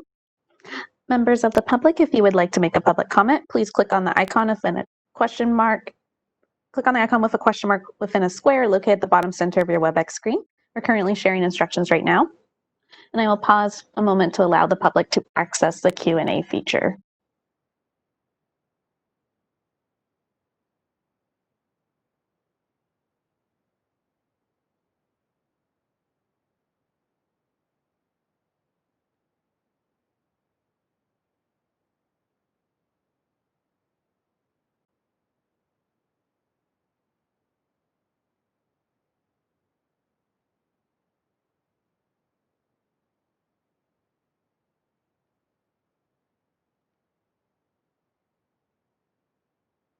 This is the moderator. At this point, it doesn't look like there are any requests for public comment. Would you like me to close the Q&A feature now?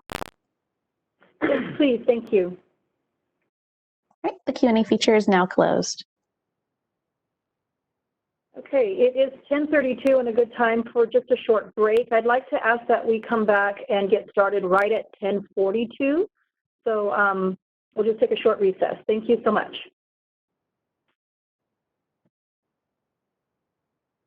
All right, this is the moderator. We'll be taking a break and be returning at 10:42. In the meantime, I will be promoting Tracy Montez up to panelist for our next portion. Tracy, if you are on your computer right now, if you could please unmute your microphone, give me a quick mic check.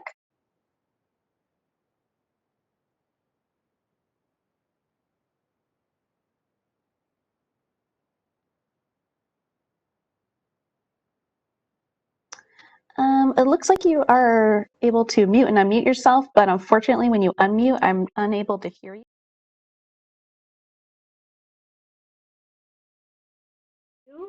And I'd just like to make sure that we've got each board member back. So, Brooke, if you don't mind just doing an informal roll call for us. Alicia Ravenna-Amon. I'm here. Katerina Ellaby. Present. Jesus Dominguez. Present. Daniel Drummer. This is informal, then I'm a key.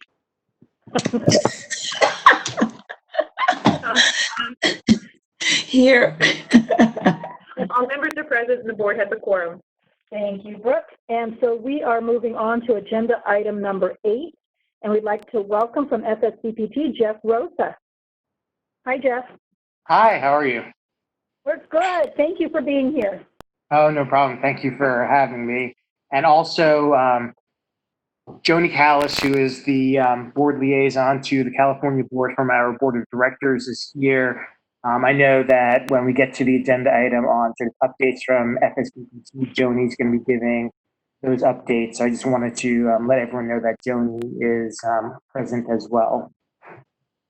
You can go to the next slide.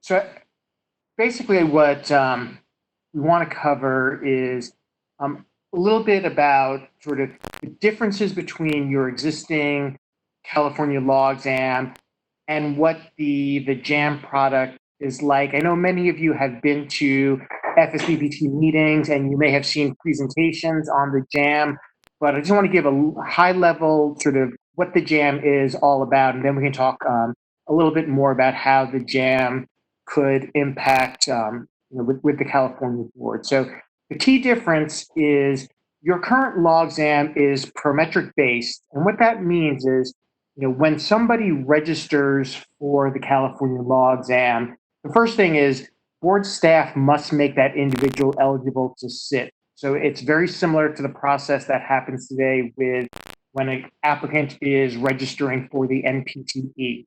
So once they are made eligible by the board, they get their authorization to test information, then they have to go schedule with Prometric. Obviously, this year with the pandemic, that was a challenge, just like it was for the NPTE, with many Prometric centers being closed for a long period of time, and now that they're reopening, operating under reduced capacity requirements.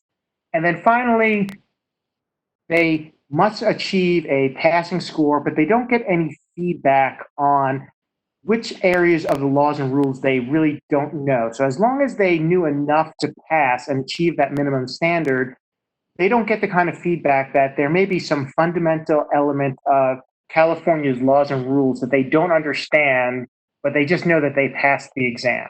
So with the JAM, one key difference is it's an online and on-demand product. So instead of needing to be made eligible by board staff and then having to schedule with Prometric, with the JAM, the person would register for the JAM through their FSBPT customer account, and then they get immediate access to the JAM. So they have 96 hours in which to start the JAM, and then once they've started, they have the 90 minutes to actually complete the JAM.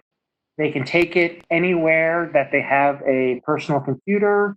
And then finally, they get feedback on the items that they answer incorrectly. And I'll show you in the next few slides sort of what that kind of feedback looks like. So one advantage is, in addition to knowing enough to achieve the passing standard, because you still need to achieve a passing standard on the JAM, they get feedback on the items that they got incorrect.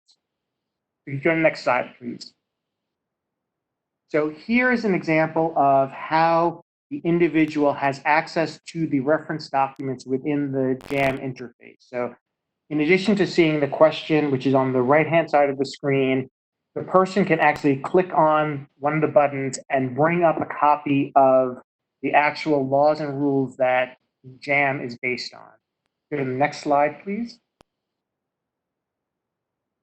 And if they answer a question incorrectly, they see that the option they chose was incorrect, but then they also are shown the references that that item is based on. So if they were to click on any of the hyperlinks for the references, it will actually open up that reference right to the section of laws and rules that that question is based on, so that before they would answer the question a second time, they can actually review what the appropriate statute or rule says, and then hopefully answer that question again correctly the second time. So if you move to the next slide, in this case, this individual answered that question incorrectly a second time.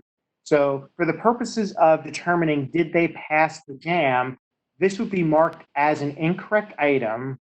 But if you go to the next slide,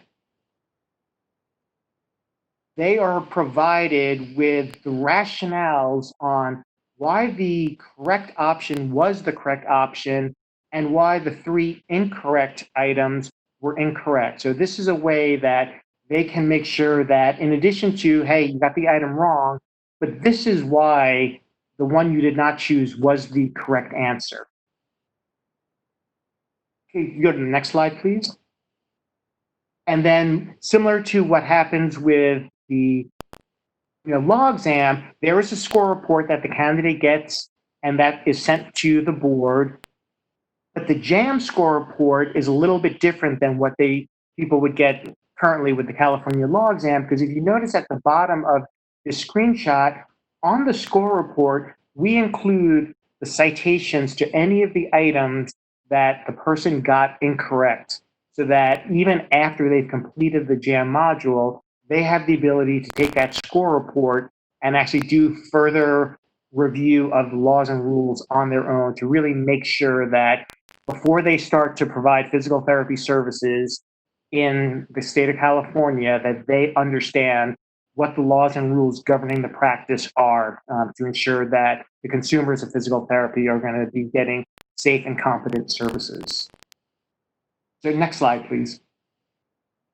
So as I said earlier, from the board's perspective, the way that the scores are received by the board are the same as what happens today with the NPTE and the California law exam. So the scores are reported through the Federation's jurisdiction interface.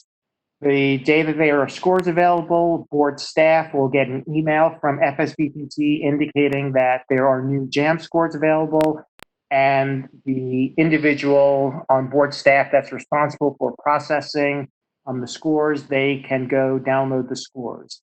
I know, because I believe I've had this conversation with Jason in the past, that I believe we currently are electronically pushing the NPT and California law results straight into California's licensing database.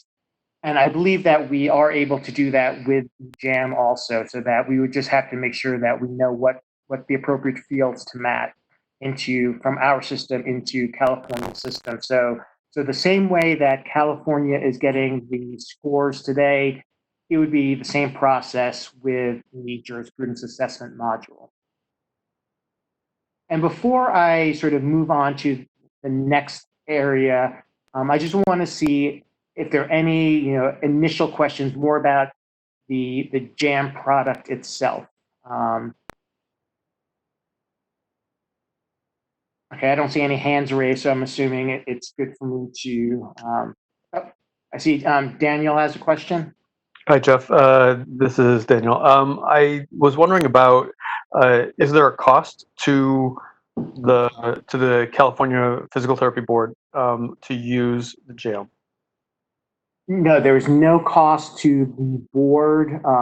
The way that the structure works is we would normally, the only cost that would happen would be when we have a standard setting meeting to, at the end of the process, when there's forms of the exam ready for the board to make sure that, hey, these are okay, we typically will have somebody from FSBP staff go out to the board, and the only cost would be for the board to actually host that meeting. The federation covers the travel costs for any staff that's coming, so it would be just if there's travel for board members to come to this meeting, that's the only cost. But the ongoing expense, federation covers all of the development costs, and then the revenues are just paid directly by the applicants that are taking the JAM. So same process as the California law exam, that the applicant registers with us and pays the registration fee with us. And thank you for that. Then just one further question. Is the cost for the applicant to take the JAM versus the current California law exam, are they the same or comparable? I would say that the registration fees for the JAM are cheaper, and there's two reasons why it's cheaper. First is there's no prometric sitting fee. So for the California law exam, the current registration fee is $65, but there's also a $25 prometric sitting fee that is paid to Prometric. So in essence, an individual sitting for the California law exam is really paying $90, if I did the math correctly in my head, the money to the federation and the money to Prometric. Typically for the JAMs, the pricing is more in the $50 range, and there is no Prometric sitting fee. So for that reason, it can be significantly cheaper for the actual applicant. Jeff, do you mind Jason Kaiser, do you mind if I add just kind of maybe a point of clarity to that as well? Yeah, please go ahead, Jason. So projected, I readily expect the actual fee to sit for the JAM to be less than it is for the Prometric version, even aside from the $25 sitting fee. One of the other things that we will have to look at is the cost that the applicant bears is directly related to the volume or the number of people that are taking it. The more that take it, the more that we'll be able to negotiate a lower fee. Taking this idea of the JAM and also utilizing it for a continuing education purpose, as we already have in our regulations, could really increase the volume of which it's utilized. And if that's the case, it potentially could be that much cheaper for the applicant. Is that correct? That's correct, Jason.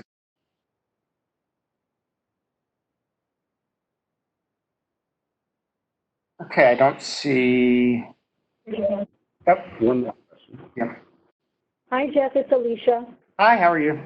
Hi, I'm good, thank you. I'm wondering if I am sitting and taking the JAM and I get the question wrong the first time, I guess I just want to know, do they give me an opportunity to take it right then and there and get the question right the second time? And if I get it wrong, is that when the education piece comes in at that moment, or does that come later? No, it comes in right at that time. So if you get on the question, if you answer incorrectly the first time, what you'll see are the links to the right sections of statute or rule. If you click on one of those links, it'll bring open the reference document exactly to the right, we have everything anchored so that if you click on the link, it goes straight to the right rule. And then if you answer incorrectly a second time, that's when it'll immediately bring up the rationales to why the correct answer was correct and why the incorrect answer was incorrect. So you get that right as you are completing the JAM. That's wonderful. Thank you so much. You're welcome. Okay, so I don't see any other hands raised. So go to the next slide, please. So for a bit of background, here are the current jurisprudence tools that the Federation has developed. Obviously, you may be wondering why is there an asterisk after California, and that's because with your current law exam, it technically was not developed by FSBPT. The board developed it, and we the Federation, administer it on your behalf. But for every other JAM or law exam that is on this list, Federation has both developed and administers either through the Prometric Centers for the law exams or through the JAM interface. Go to the next slide, please. Actually, please go back one slide. To address the some of what Jason was talking about with different models for how the JAMs are used. So in all of these states, not all JAM usage is equal. So for example, New Jersey and Texas, those states both require all applicants for initial licensure to pass the JAM, but they also require all individuals to complete the JAM as part of each biennial renewal process. In Georgia, Georgia requires all initial licensure applicants to pass the JAM, but it is an optional CE credit. So Georgia has a mandatory ethics and jurisprudence requirement. Applicants can meet that by taking the JAM, but they're not required to take the JAM. In Ohio, Ohio is the newest JAM state, and they are going to require it for each biennial renewal period. In New Hampshire, they require it initial licensure and also in years ending in 0 and 5 for their existing licensees. So it's not every 2 years, but it's twice a decade for existing New Hampshire licensees. So there's a wide variety of how each of the states that have utilized the JAM process are actually using it for both initial licensure applicants as well as existing licensees. Now you can go to the next slide. So the first big question that we have is, does the board have a legal authority for the California JAM? So what I'm showing is paragraph A1 of 2636 of the Business and Professions Code. And I know for those of you that may have been around longer than other board members, California started the process to develop the JAM back in probably 2015. So it was before I joined staff. So it's been at least 5 years. And at some point in the process, there was a determination by legal counsel that the JAM did not meet the definition of an examination under this section of California law. So that is one of the first questions that we need to determine. And if you go to the next slide, obviously there are a variety of places where you do have in your statutes and your regulations focusing on the requirements for the use of the California law exam. So it's required for initial licensure, obviously licensees are required to complete the 2 hours in ethics, laws, and regulations. They can use the California law exam to meet that requirement. I would say almost nobody is taking the California law exam for renewal purposes for a variety of reasons. But as Jason was talking about, you do have, the requirements for ethics, laws, and regulations for CE. So there is an opportunity that, if the board was interested, the JAM could be a tool that is not just a initial licensure tool, but can also be a tool for renewal, whether it's you get credit for passing the JAM, or like in Texas and in New Jersey, that you are required to complete the JAM. So those are just some things to think about. And then actually, if you skip into 2 slides, so go to slide 13. One back, sorry. So the next steps really are, one, we need to get confirmation from legal counsel. And I don't know if it's the board's legal counsel or if it's legal counsel for the department. But we need that confirmation that the JAM does meet the examination requirement of 2636.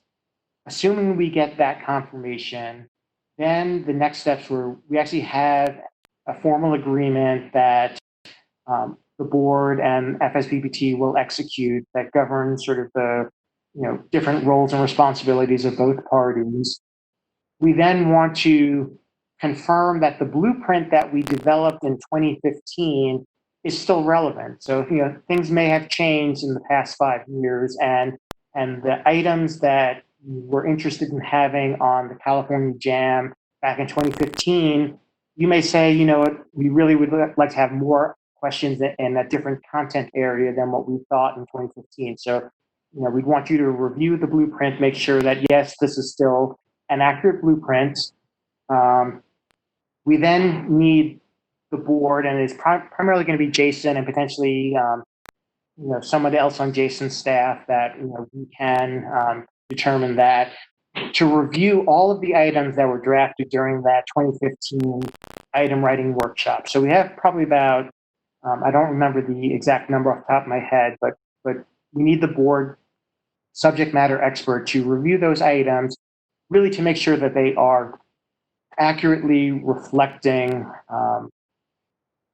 how California enforces its laws and rules. So, we obviously had expert item writers write the items based upon their review of your laws and rules, but there may be things that the board would never handle a certain kind of violation in the way the item writer drafted the item, and we want the board subject matter expert to help ensure that the item truly is reflective of how the board would act. Then once all that is done, we develop the forms of the JAM, we do internal quality assurance testing, and usually one step we do before we actually would launch it into production is we have some representatives from the board actually take the JAM, make sure that everything looks good to them in addition to us doing the quality assurance. And then we would retire the California law exam and move the California JAM to production. So we've had experience on doing that step as well, because when Georgia switched from a Prometric-based law exam to the JAM, we had to work with the board on how do you retire one exam, knowing that people have authorization to test periods with the law exam that can be 60 days in the future that they still can sit. How do you sort of retire one product and implement the new product? And so we would work with Jason and board staff to make sure that we did that in an orderly fashion. So next slide just has my email address if you have any questions, but that's really all that I had, and I'd love to be able to answer any additional questions that the board has about the JAM and the options for California.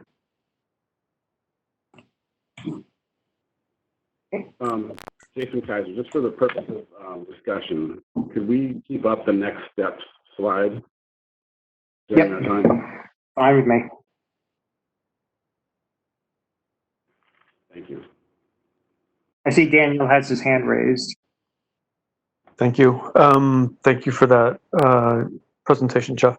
I have a question. Perhaps Jason may have a may be better able to answer. Do we know what the issues that legal counsel found when this was presented in 15? Why there was disagreement?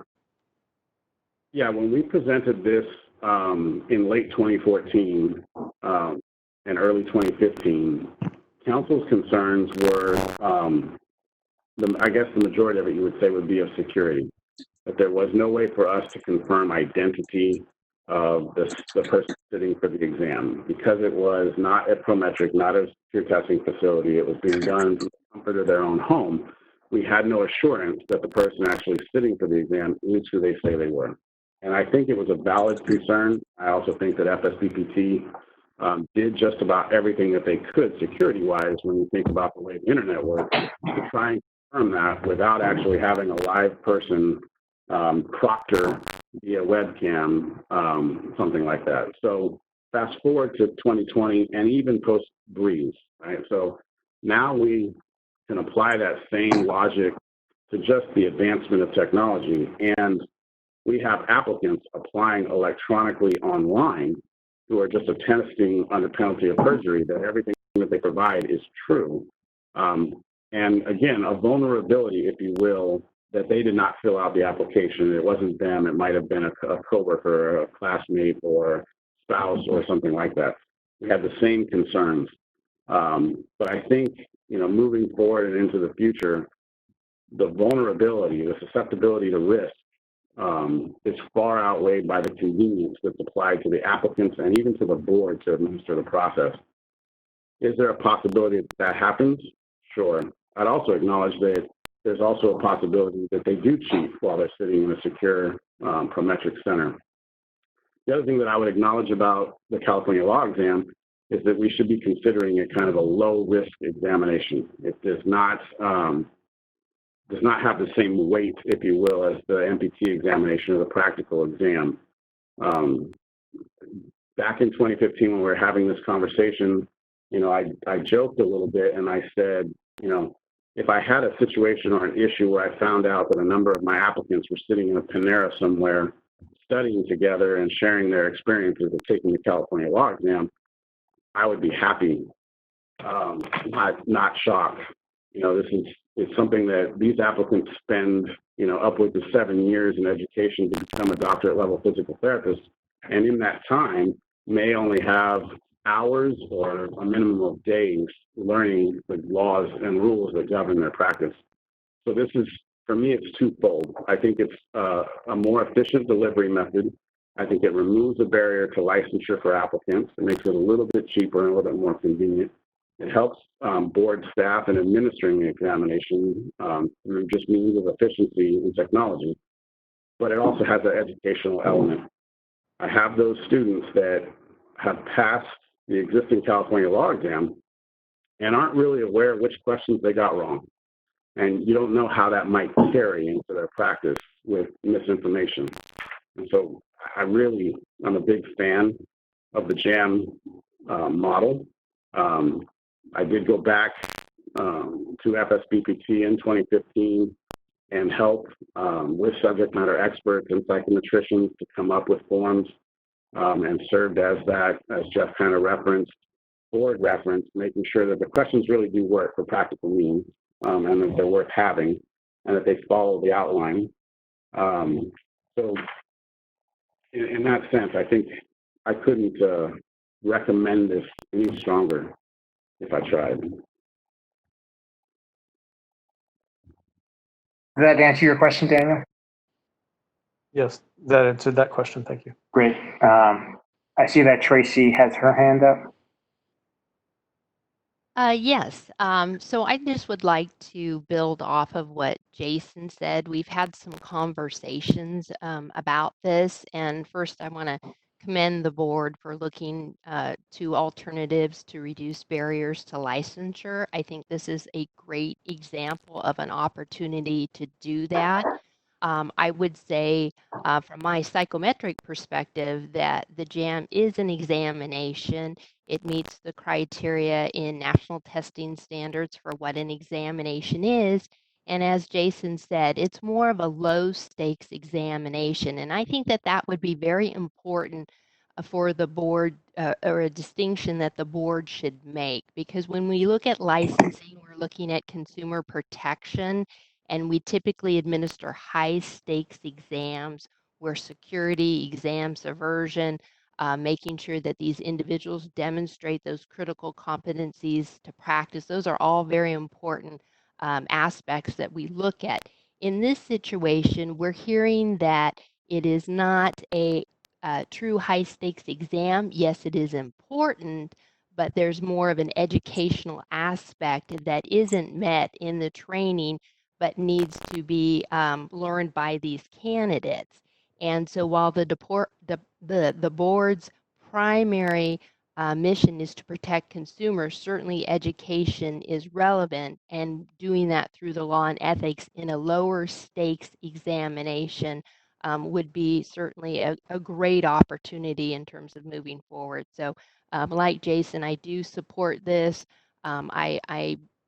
The next steps that are listed are definitely the direction that I would support as the department's part of their psychometric team, looking at that blueprint, making sure that things are current. I thoroughly enjoyed hearing about subject matter experts being involved, making sure, again, that things are current, profession, practice related, and creating a situation to instruct those licensees or candidates for licensure on the critical laws.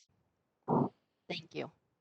Thank you for that, Tracy. And I also, to follow up on we talked about the psychometrically sound, it's obviously all of the psychometric work that FSPPT does for the NPTE and does for the parametric-based law exams.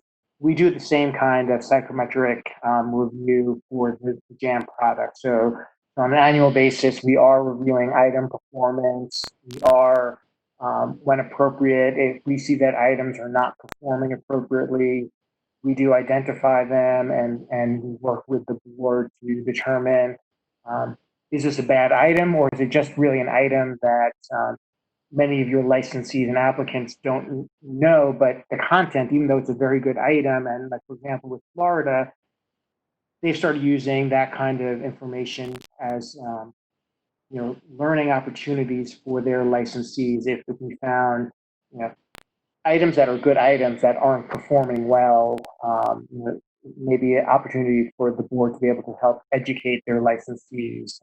So all of that psychometric work still exists for the JAM product. I see Daniel has his hand up again. This is Daniel. Thank you. I very much appreciate Ms. Montez sharing that information. For the meeting record, I'm hoping that she kind of alluded to her role, but I'm hoping that she might be able to just further describe that so that we have that information and that the public can be able to identify that. Sure. I'm happy.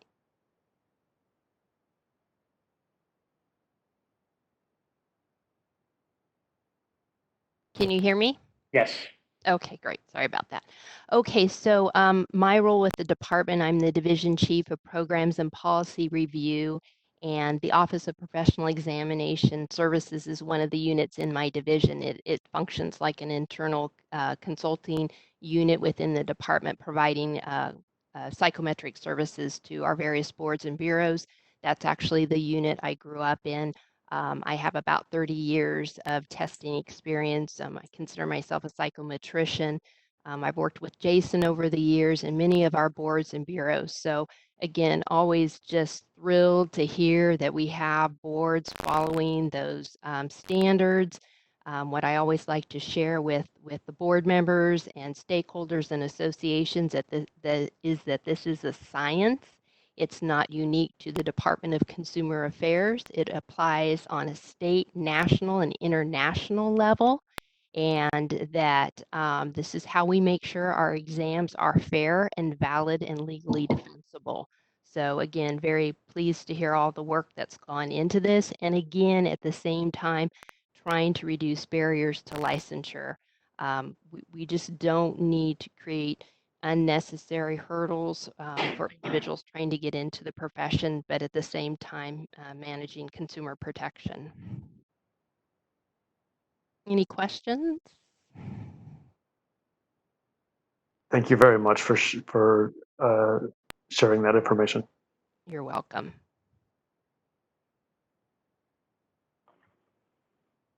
President Regina Amon here. I also want to thank Ms. Montez for being here and for your support and even your analysis of the JAM. We really appreciate that, and your comments help us as we move forward. So I'd like to also ask other board members if they have questions or comments about the presentation or the JAM in general.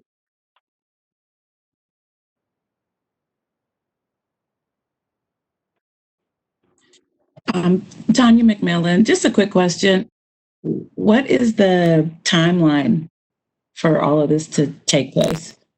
Yeah, that's a great question. Our normal process, if we were starting from scratch with California, we typically tell new states it's about a 9 to 12 month process from the time we execute the agreement to the time we have a product ready to put into production and have individuals use. Because we've already done the item writing piece of it, a significant part of that timeline is the developing the items and then having the state subject matter expert sort of review the items and okay them. So we've done, probably about 40% of that timeline. And part of the issue is going to be how long would it take state SME to go through the items that were drafted to make sure that the items are still good. If there is a potential change to the blueprint that the board wants, it may require items to be drafted in some additional content areas. Maybe, based upon the 2015 content outline, we didn't necessarily need 5 or 6 questions in a certain content area. So the item bank may only have 3 questions in that area, but the board would like more content in that area. It would require some time to draft the items, get it through that whole process, including the state SME review process. And then the next step is obviously developing the forms of the exam and doing the QA testing. That usually takes about 3 to 4 months. So I would say, ideally, if the board is ready to execute an agreement, I would hope that before the end of the year is a realistic time frame. But it's hard to say just because we're picking up in the middle of what we started back in 2015.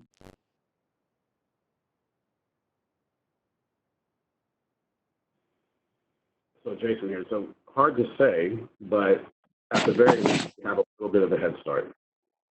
Correct. Thank you. Thank you.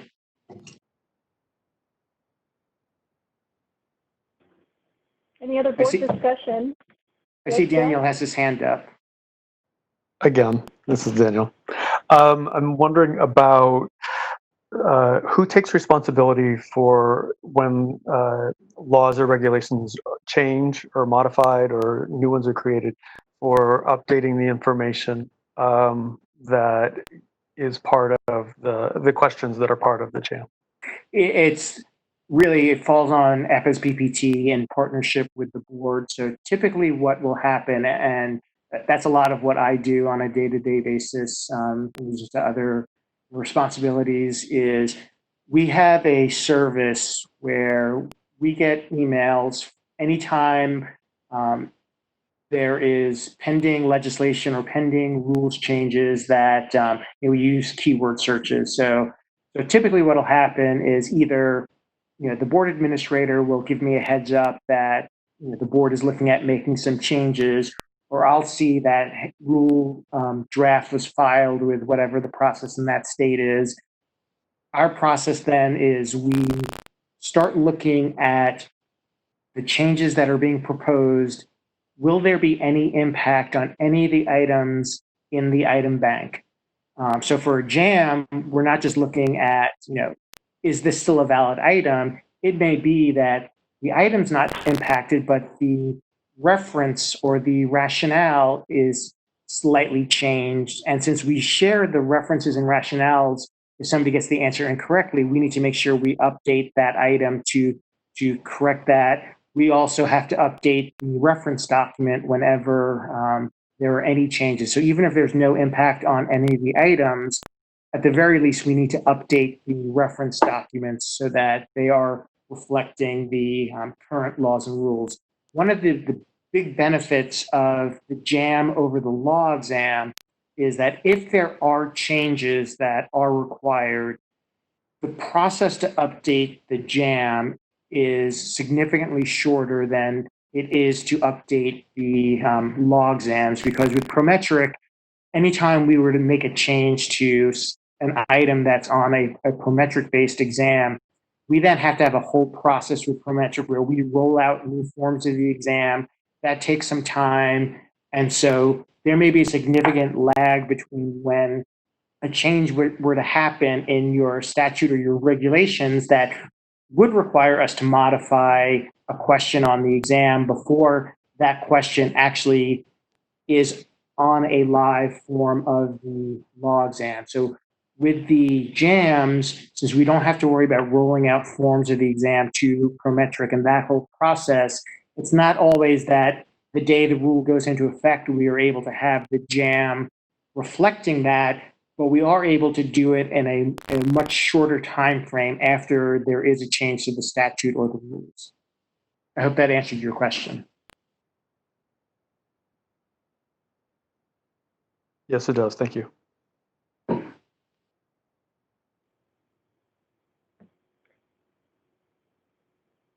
I'd like to say that it sounds great to me as a board member, and the price is right as well, which is great. Not only is everything else fantastic, but the price is good. And so I would like to, before opening it up to public comment, entertain a motion if there is one.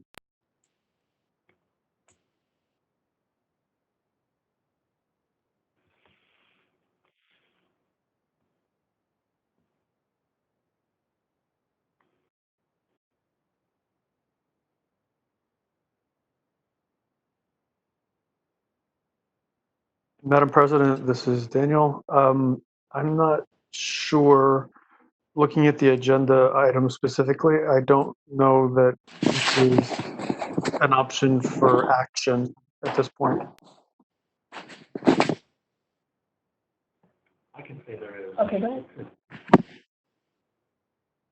ahead. Michael Kenotes, Legal Counsel. There is in the informational notes towards the end of the agenda, we do have agendas that action may be taken on any agenda item.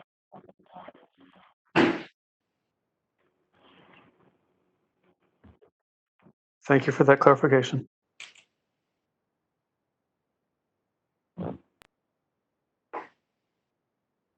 This is Katerina. I think that this is a great tool that's going to be really helpful, especially in our disciplinary orders as an educational component versus just, having somebody retake a test. So I would like to move forward, and I would like to make a motion to direct staff to move forward with this as an item for legal counsel to assist as needed if any language is required for our Practice Act. This is Jesus. I would wholeheartedly second that. We have a motion from Ms. Ellaby and a second from Dr. Dominguez. And so before going further, I would like to open it up to public comment. Moderator, please open the lines as appropriate. All right, this is the moderator. At the direction of the board, I will open up the Q&A feature of WebEx. Members of the public, if you would like to make a public comment, please click on the icon with a question mark within a square located at the bottom center of your WebEx screen. We're currently sharing instructions on the screen for your reference right now. And I will pause a moment to allow the public to access that Q&A feature.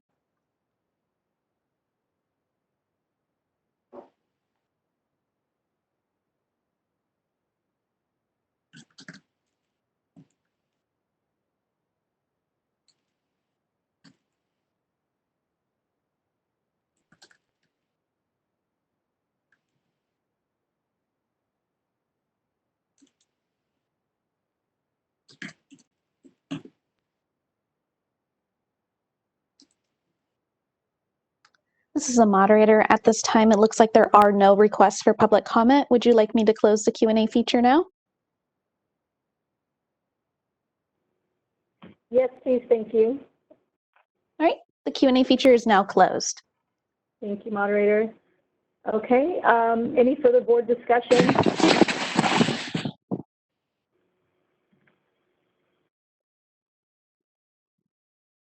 This is Daniel. I just want to clarify what the action is that we're voting on. Are we voting to have staff move forward with preparation, or are we voting to accept the JAM at this point? Where are we at? If we can get clarification on the original, Brooke Arneson, if we can get clarification on the original motion, please. This is Katarina. The motion is to move forward with this and to direct staff to do what is necessary to put this in action with the assistance of legal counsel as necessary. Thank you.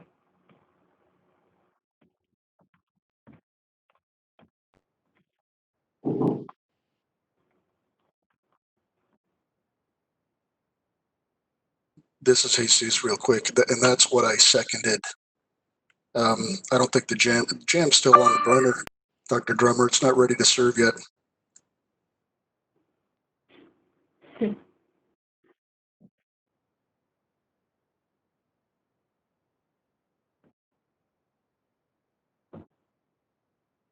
Okay, hearing no further board comments, I would like to ask for a roll call vote, please. And members, as a reminder, please open your line before voting. Alicia Benaman? Yes. Katarina Ellaby? Aye. Jesus Dominguez? Aye. Daniel Drummer? Aye. Tanya McMillian? Aye. 5-0, motion carried. Thank you. And now that we have the motion carried, I'd just like to publicly thank Mr. Kaiser. In my role as president in the last few years, he has kept me up to date on the conversations he's had with Jeff and FSBPT, and he stayed on this and worked hard at and got questions answered. So thank you very much, Mr. Kaiser, for pursuing this to present to us today. Appreciate it. Thank you. You're quite welcome. I will have to say, for all the members' sake, we will work diligently both with FSBPT, OPES. Thank you to Jeff Rosa. Thank you to Tracy Montez. I think that this is a project that is, worthy of priority. So it's something that we'll try to get transitioned to as quickly as possible. Fantastic. Okay, we are going to move to agenda item number 10. And if we still have Carrie Holmes from DCA on the line, I know that she's got another appointment coming up soon, I think. And so, Carrie, if you're there and you'd like to go first, we're ready for you. Okay, thank you so much. I appreciate that. Can you hear me? Yes. Okay, hi, good morning, board members. It's a pleasure to be with you today, and thank you for moving me up a little bit. My name is Carrie Holmes, Deputy Director for Board and Bureau Relations at the Department of Consumer Affairs. Thank you for allowing me the opportunity to introduce myself and provide a department update. I was just appointed by Governor Newsom to serve as the Deputy Director beginning June 1st.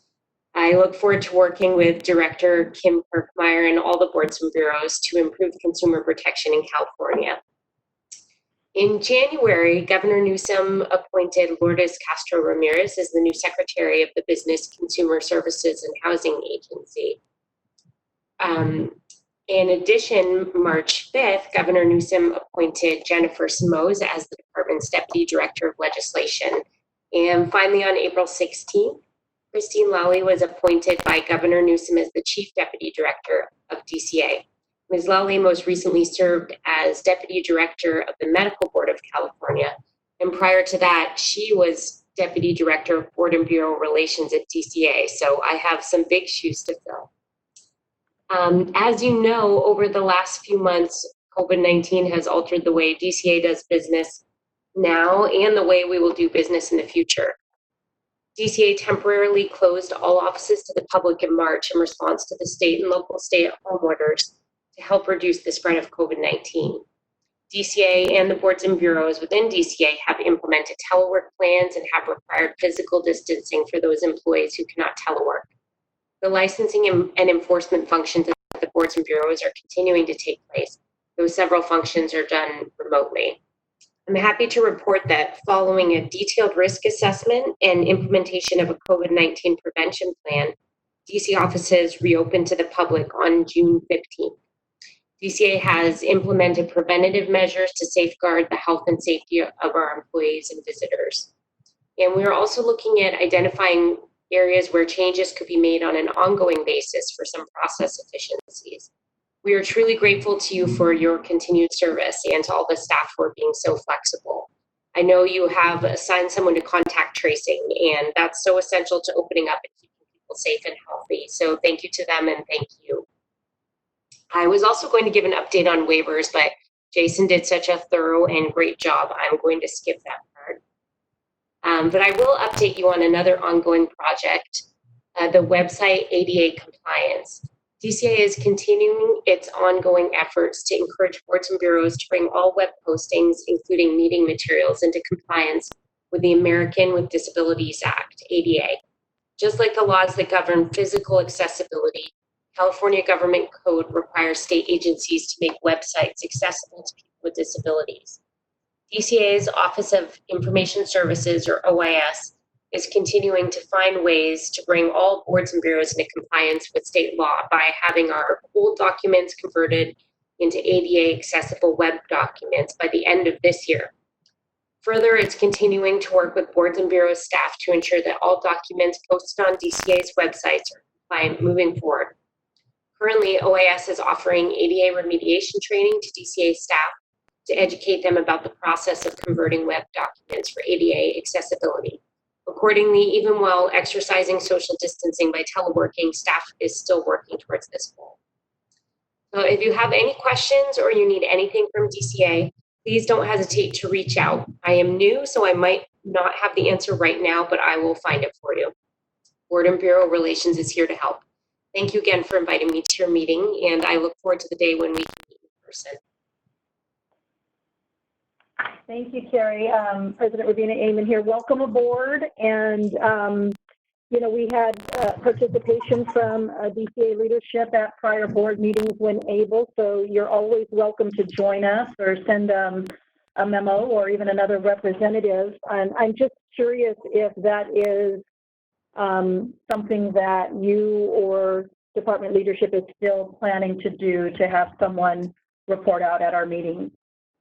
Yes, absolutely. Now that I'm here, and we will be hopefully adding a couple of more members to the team, but ideally we would be able to be present and to make an update at each board meeting.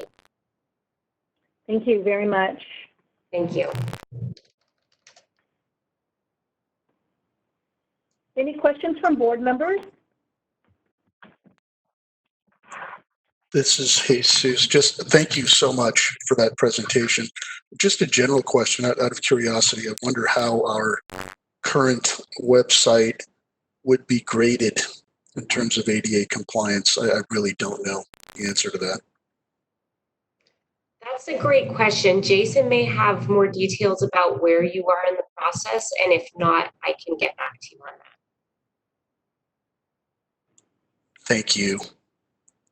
Yeah, this is Jason. We have, for about the last 8 or 9 months, been working in collaboration with the Department of Consumer Affairs to work on that 503 or ADA compliance for both the website and all of the forms or publications that you could find on the website, including every accusation, every disciplinary order, anything that's publicly accessible had to have been reformatted to the ADA accessibility levels.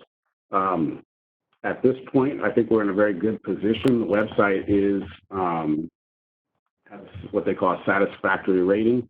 There's still more to be done, but it's a passing grade. A lot of it has to do with the documents themselves that are inside, links that somebody might be looking for in license verification, trying to determine if somebody has any kind of discipline, and then once getting there, realizing that that document, in some ways, is just a picture of the document and doesn't have the necessary metadata for someone, say, with a vision impairment to be able to read the document through an electronic reader. So it's a day-to-day work. Members of PTBC staff and DCA staff are working on it continually and learning a little bit more every day. We're also we've had training about origination of documents. So any documents from this day moving forward should be actually created with accessibility in mind. And we run things through accessibility software that gives us a pass or fail. And if it's a fail, we don't post it until we get it right. So right now we're in a really good place, but there's still a lot more work to do.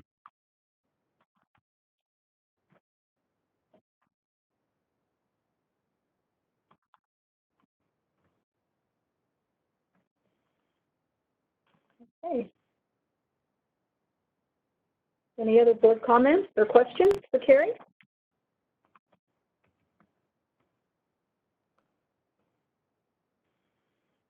And hearing none. Thank you again, Carrie, and again, welcome aboard. Thank you so much. I really look forward to working with you. Same here. Thank you. And now from FSCPT, a big welcome to Joni Kalis. Welcome aboard, Joni.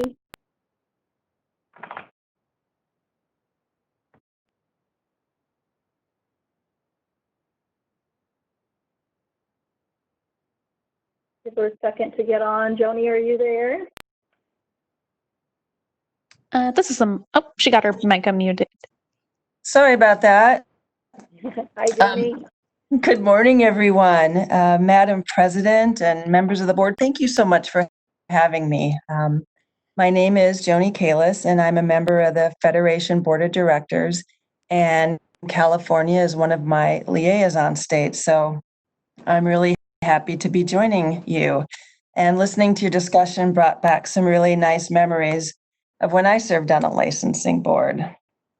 So I do have a couple of updates to share with you. As you know, COVID-19 has affected just so many things for all of you in your work and personal lives, and it's been no different at the Federation.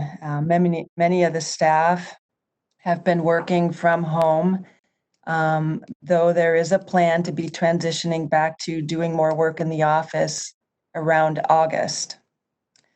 But perhaps probably the biggest change from COVID-19 for all of us is that our in-person meetings have been canceled for 2020. And I want you to know that this was a decision that the board really wrestled with and contemplated. It was not made lightly at all. You might recall that we initially canceled the meetings through the end of June, which affected the Justice 3D workshop on boundary violations and some committee meetings.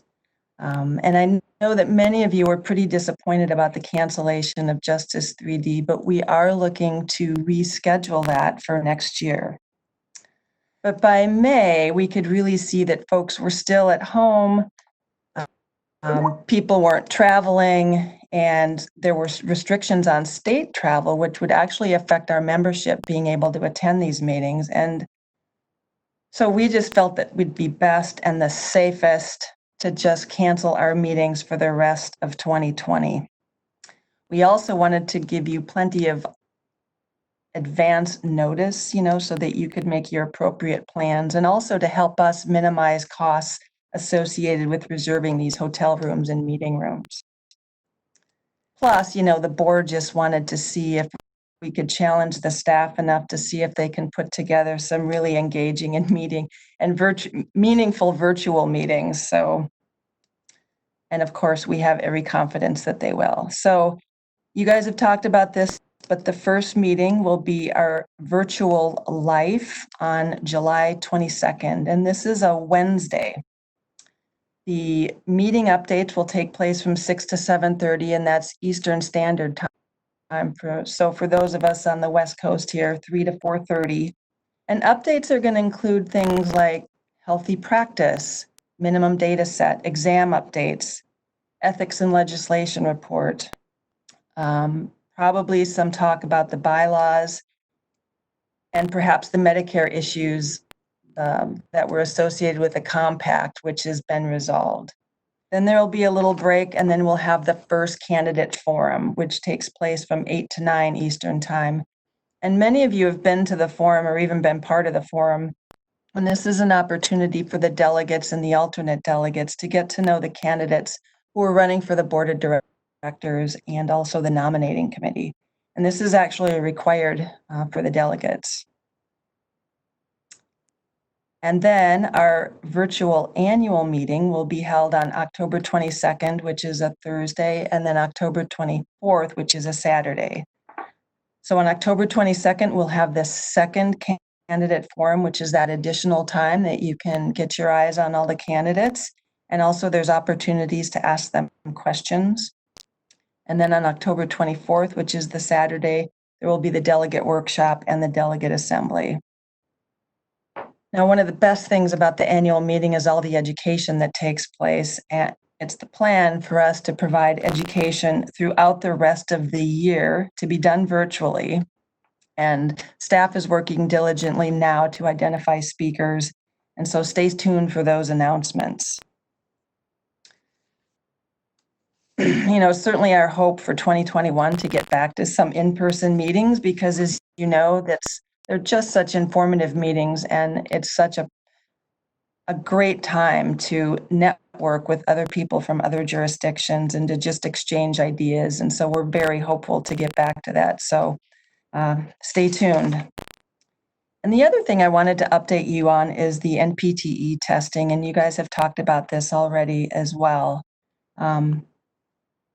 So as you guys know, the exact test dates for April, which was April 28th for PT exam and April 7th for the PTA exam, were canceled. And so the Federation worked closely with Prometric to open a testing window, which was throughout the month of May 1st to 31st. And I think almost all of these folks were taken care of. Of interest to note in the May administrations, though, is that there was a slightly higher pass rates for both PT and PTA. And of course, when you see higher pass rates, it can be concerning. But all of these scores were passed through the Federation security checks. And there were also some exams flagged to go through the Cavion testing, and all of those scores were cleared. So it's believed that perhaps these improved pass rates were just due to more study time and better preparation for the exam. I know you guys had some questions on the July administration, and social distancing will still be in effect at the Prometric centers, or at least we believe so. And the fixed date exams will still be taking place with an additional window. So July 8th for the PTA exam with an additional window from July 9th to the 26th. And then for the PT exam, July 28th and 29th with an additional window, July 30th through August 31st. So those are my top updates. Does anyone have any questions for me?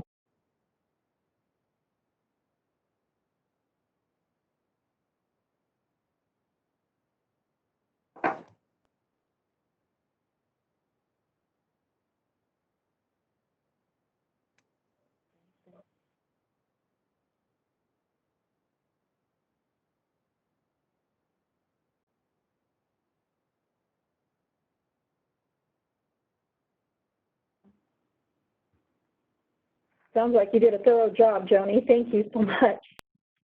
Oh, thank you. Yes. Thank you for having me. Yes, and so we'll see what the rest of the year looks like, and look forward to next year when we might be able to see each other face to face again. I am so hopeful for that as well. I miss seeing you all. Yes, we miss you too. Take good care, and thanks for being here.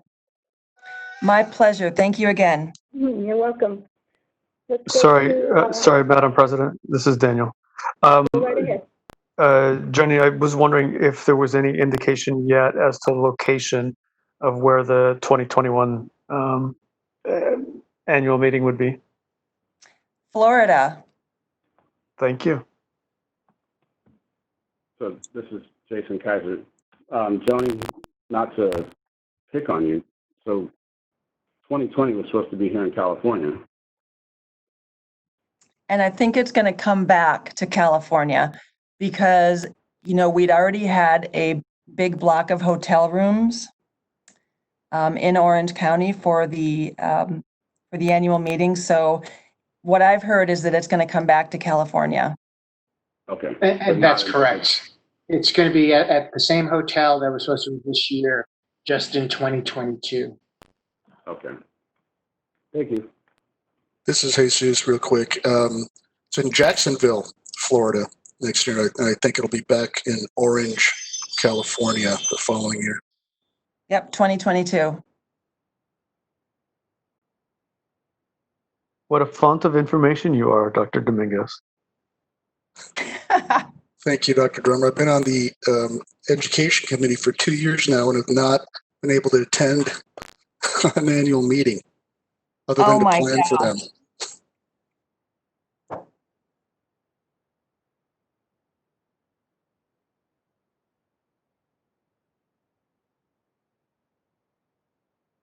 Well, my fingers are crossed for you, Jesus. I hope you're able to get your running shoes on and do one of those annual meetings.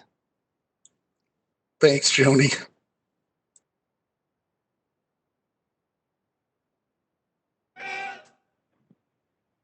Okay, let's go ahead and move on to CPTA. Stacy Defoe, are you ready?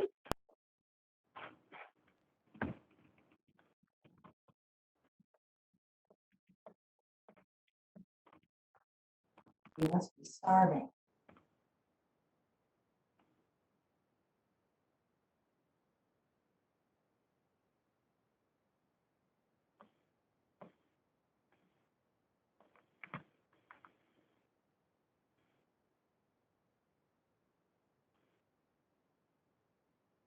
This is a moderator. I will get Stacy Defoe promoted up to a panelist. Stacy, you should be able to unmute your microphone now. Thank you. This is Stacy Defoe. Can you hear me? Yes. Yes, we can hear you. Okay. Okay. Stacy Defoe, Executive Director for California Physical Therapy Association. Thank you for giving us some time to provide an update.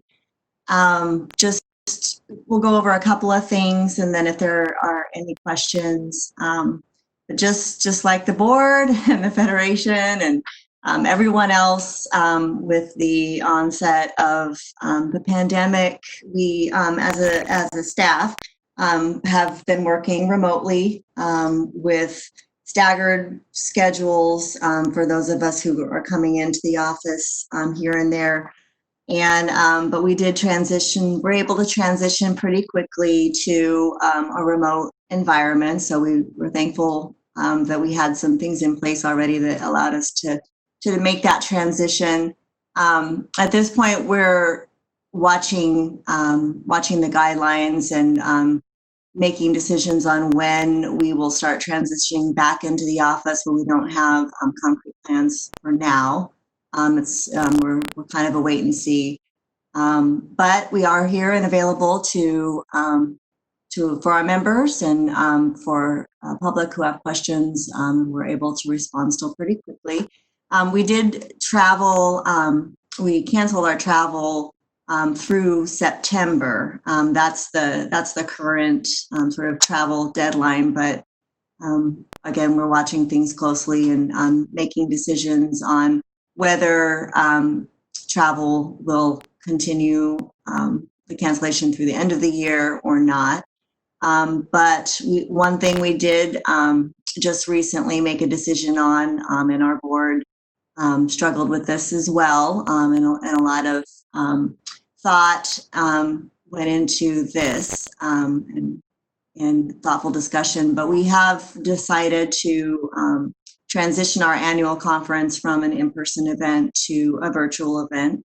And so we will, our education committee is meeting tomorrow actually to make some decisions and go through some various models to decide how best we want to present our virtual conference. So there will be more information coming on that. So stay tuned. It will be in October. Our conference was scheduled to take place October 3rd and 4th, and it was going to be in Anaheim.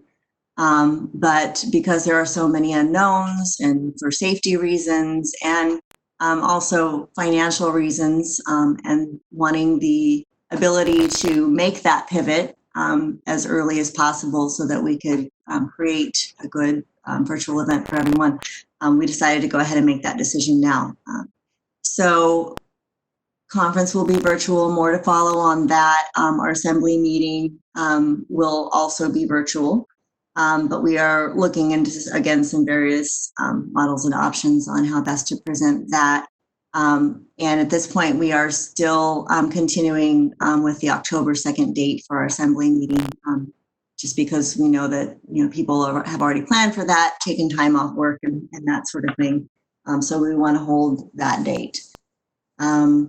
Early on in the pandemic crisis, we got busy really quickly trying to address questions that were coming up. There were a number of them, as I know that you're all aware, because you were all getting the same questions, I'm sure. But we pretty quickly created a resource page on our website, the COVID resource page, and just started putting up as much information as we possibly could on that page, and that continues to be updated. So if you haven't already and you want to take a look at that page, we immediately started grassroots around payment for telehealth, because we knew that with everybody working remotely, that was going to be important for our members and our patients. And pretty quickly, there was a governor order around equitable payment for telehealth, which was good. We were really excited about that and thankful. We presented a COVID town hall meeting. We did a meeting on telehealth, a town hall meeting that was free on telehealth for everyone to learn how what the guidelines are, how people were getting paid, how best to practice those kinds of things. And I just want to say, we've talked a little bit about the waivers that have come through and all the questions that have been addressed, but I just want to say thank you to Jason and the board, because I feel like Jason and I were on the phone every other day for a couple of weeks, working through some of the questions that we were getting asked, that you all were getting asked, and coming up with answers to questions, solutions, ideas for the waivers that did eventually come through. So just want to say thank you for that open door policy that Jason had with us, and his eagerness and ability to answer those questions. He also did sit in on a call with education administrators to talk about issues surrounding students in their clinicals and their graduation schedules, and that was really helpful and meant a lot to the people that were involved. So thank you for that. Just a couple recent developments. You're all probably aware that when the governor released the May revise, there was going to be in his proposal a removal of optional services under Medicare or Medi-Cal that included PTs and other professions. We did receive word on Monday that the legislature and the governor have reached an agreement on a budget that does not include removing those optional services from Medi-Cal. Hasn't been signed yet to my knowledge. I did check real quick before this to see if there was any update on that, but from what I could find out, it has not been signed yet. So it's still a work in progress, but it's positive movement and potentially good news on that front. A couple of other things that we've been working on. You're all aware that the PT Compact Bill, SB 1054, was heard and did not pass out of the Senate Business and Professions Committee. It was heard alongside the Nursing Compact, and neither passed out of the committee, but there was some, it seemed, fairly positive overall response to the idea. So at this point, that bill wasn't sponsored by CPTA. It was actually sponsored by Senator Morlock, but we were certainly supportive of it. At this point, there aren't any concrete plans to move forward on another bill, but we will certainly relook at it, work with our Government Affairs Committee to decide what next steps might be for that. And then there's still a number of things in play legislatively, including 2 athletic trainer bills. All of these are on your list, so I know you'll be talking about them later. And then AB 1850 is the only bill currently in play that would be an opportunity for us to try to get an exemption for PTs to the Dynamics bill that passed last year, AB 5. And one other thing I just want to make you aware of is that CPTA, we are hosting a town hall State of the State on Monday, this coming Monday at 6 p.m. And we'd love for any and all of you to join. We'll be going over things that we have going on legislatively, just updates regarding the general environment around pandemic, and also the social unrest that we've been seeing and experiencing recently. So that's it Monday, on Monday at 6 p.m. And that's my update for now. And if there are any questions, I'd be happy to address them.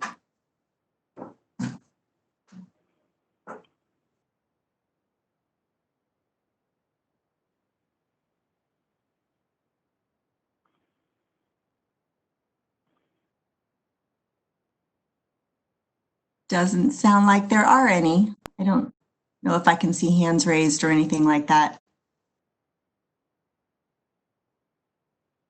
Okay, thank you so much for the opportunity, and everybody else, we look forward to the time when we can meet face to face again. In the meantime, stay safe and healthy. Thank you.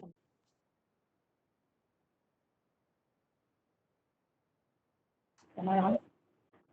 Thank you so much, Stacy. And since you brought it up, I do want to also thank you for working closely with Mr. Kaiser. Thank you, Mr. Kaiser. It's actually comforting as a board member that you have such an amiable relationship. And I appreciate that. I think the other board members appreciate it too. It's nice to know that you work so well together. So thank you both. And thanks for that update, Stacy. Much appreciated. You're welcome. Okay. And so I'd like to open the discussion for public comment on any of the 3 presentations from DCA, FSBPT, or from CPTA. So moderator, please open the lines as appropriate. All right, this is the moderator. At the direction of the board, I will open up the Q&A feature now. Members of the public, if you would like to make a public comment, please click on the icon with a question mark within a square located at the bottom center of your WebEx screen. There are instructions up on the slide right now for your reference, and I will pause a moment to allow the public to access that Q&A feature.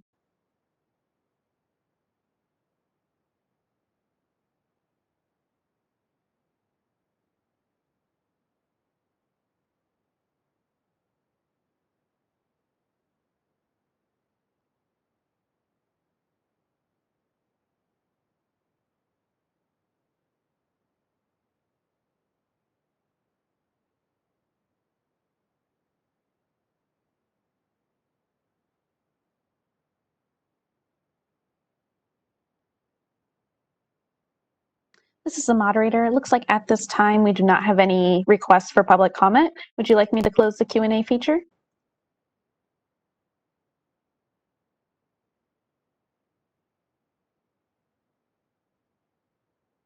Okay, thank you so much. We're going to take agenda item number 9, and I'm going to allow Mr. Kaiser maybe just to weigh in a little bit before I give my update. So as the members are well aware, this is a topic that we've addressed for quite a while now. Essentially, this board has grown tremendously over the years, and the ceiling of our position structure has not grown with it, and it's created some internal issues. Last September, the board submitted a request to increase the exempt level of the executive officer's position, which would allow for avoiding compaction issues with the classifications below that, most importantly, that of an assistant executive officer. The board did make a request in September of last year. I believe it was the board's third request, and the president has an update for that request. Yes, so I want to thank Director Kirchmeier for right away reaching out to me and working on this with me and getting it submitted when she came on board as director. But we did get an answer at the end of May that the board's request for the exempt level increase was not approved, but CalHR did recommend that we resubmit the exempt level increase request once the state budget crisis has passed. So that is the latest news that we've received. And I will open it up for board comment.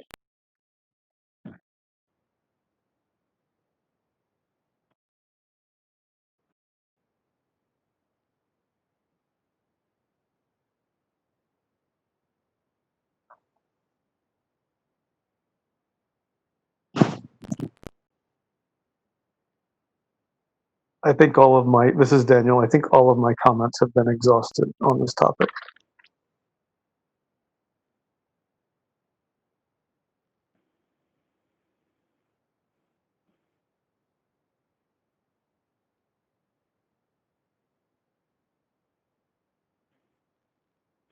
Yes, any other board comments or questions?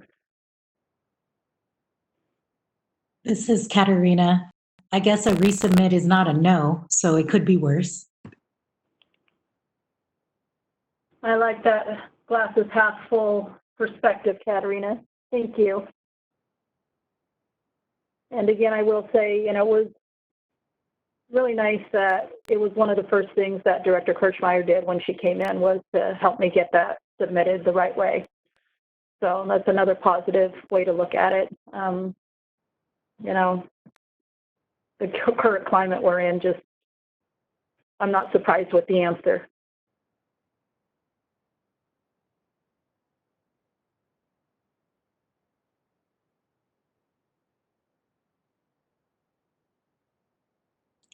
This is Jesus, and I agree with all the comments.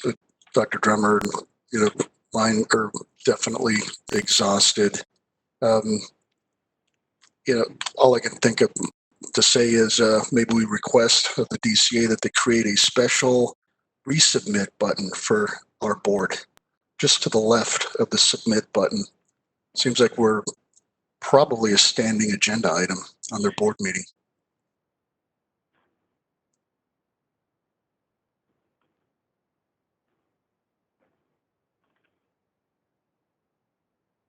Yeah, I do think that we pretty much have this agendized for every meeting.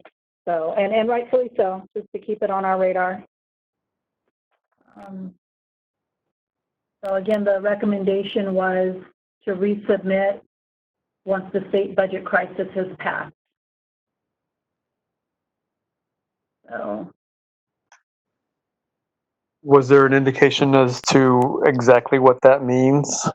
Because the state budget crisis could be an indeterminate amount of time, the way that things look at this point. Absolutely. So I just pretty much read the answer, so there wasn't any more explanation or indication. However, I think if we do keep this on our agenda, it does keep it on our radar. We can continue discussion. And if it looks like, from our perspective, that, you know, the state budget crisis is looking better, I think we can make a decision to either get more information or move forward again, if that sounds okay with the board members.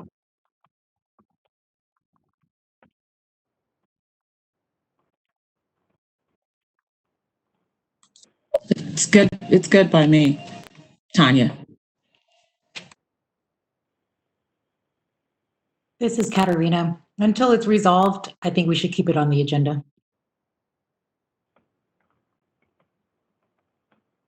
This is Daniel. I absolutely agree. This needs to be a continued agenda item for us. And actually, I would say not until it's resolved, because a no could be a resolution. I would say until it's successfully completed. We need to keep pushing this. My concern is about how long we wait in between the please resubmit and when we do submit. If we're trying to keep an eye on the state budget crisis and make a determination about when it would be okay to resubmit, versus we just make a decision to continue resubmitting every 4 months or every 6 months or some other timeline, so that it keeps showing up on their agenda as well as ours.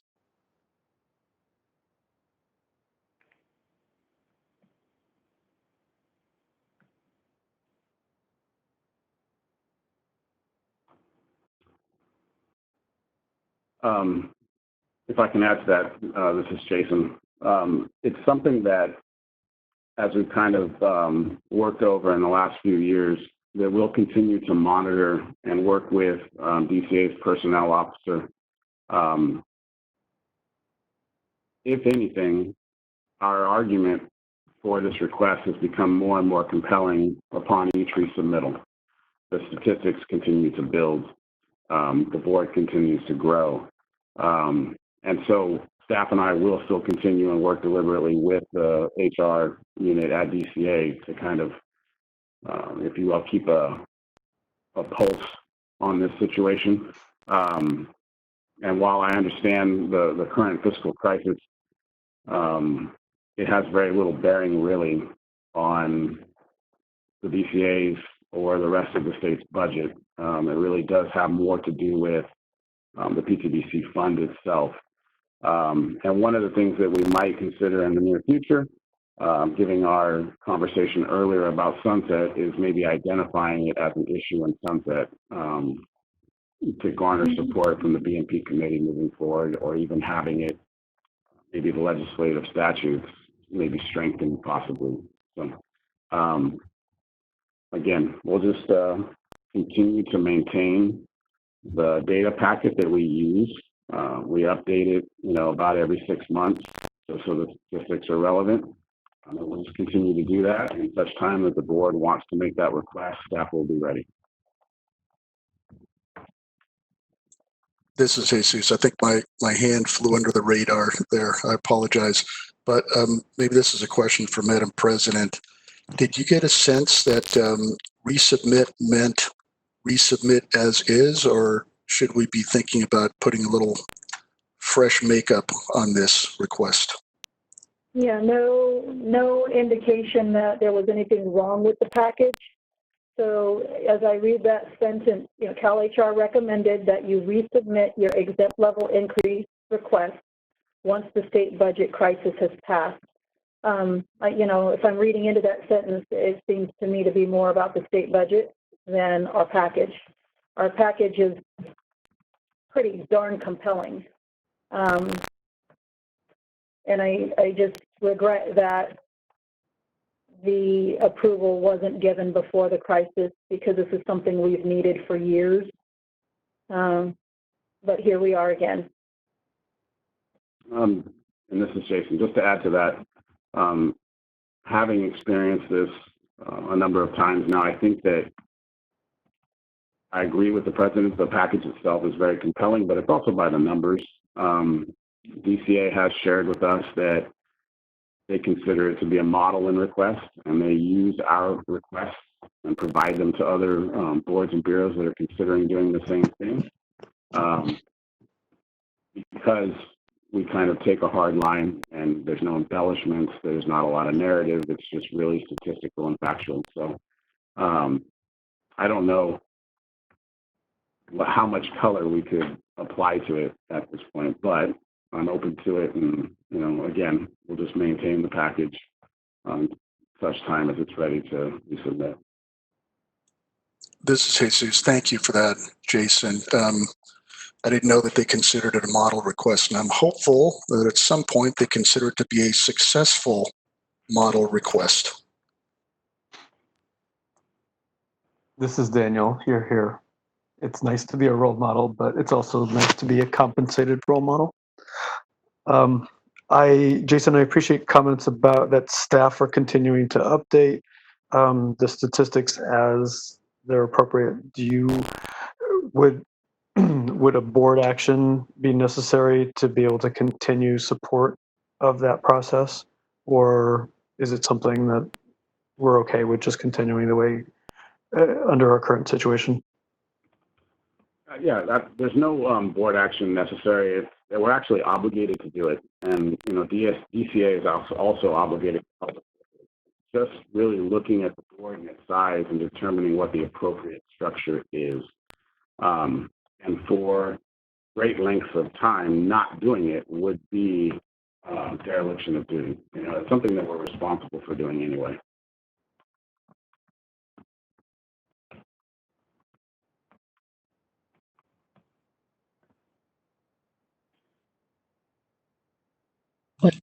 Jason, this is Tanya. Did you say that you guys are required to do it? Did you say DCA is also required to do this?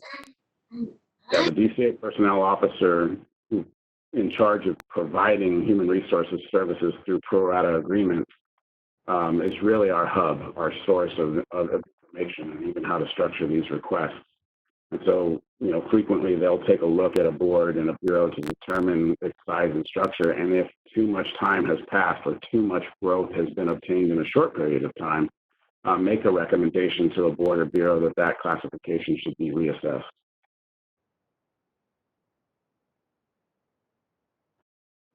Is that a new duty that they're taking on? No.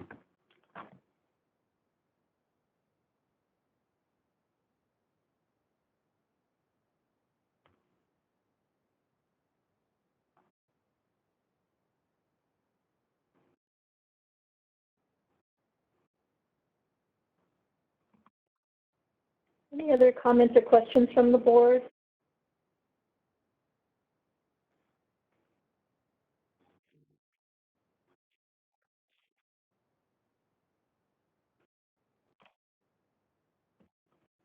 Okay, hearing none, I will now open the discussion for public comment. Moderator, please open the lines as appropriate. All right, this is the moderator. I will open up the Q&A feature now. All right, members of the public, if you would like to make a public comment, please click on the icon with a question mark within a square located at the bottom center of your WebEx screen. We're currently sharing instructions for your reference right now, and I will pause a moment to allow the public to access this Q&A feature.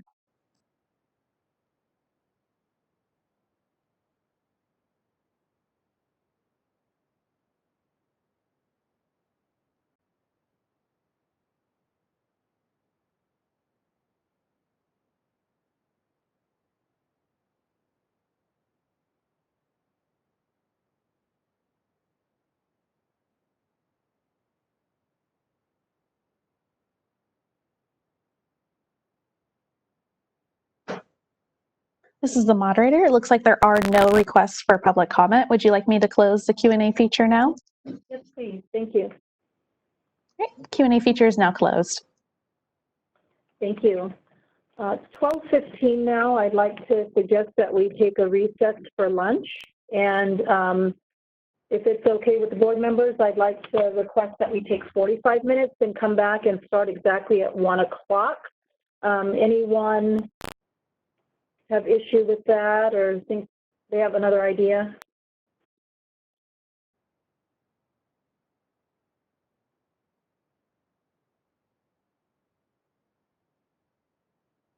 Okay. All right, so we'll break here at 12:15 and we'll start at 1 o'clock sharp. Thanks so much.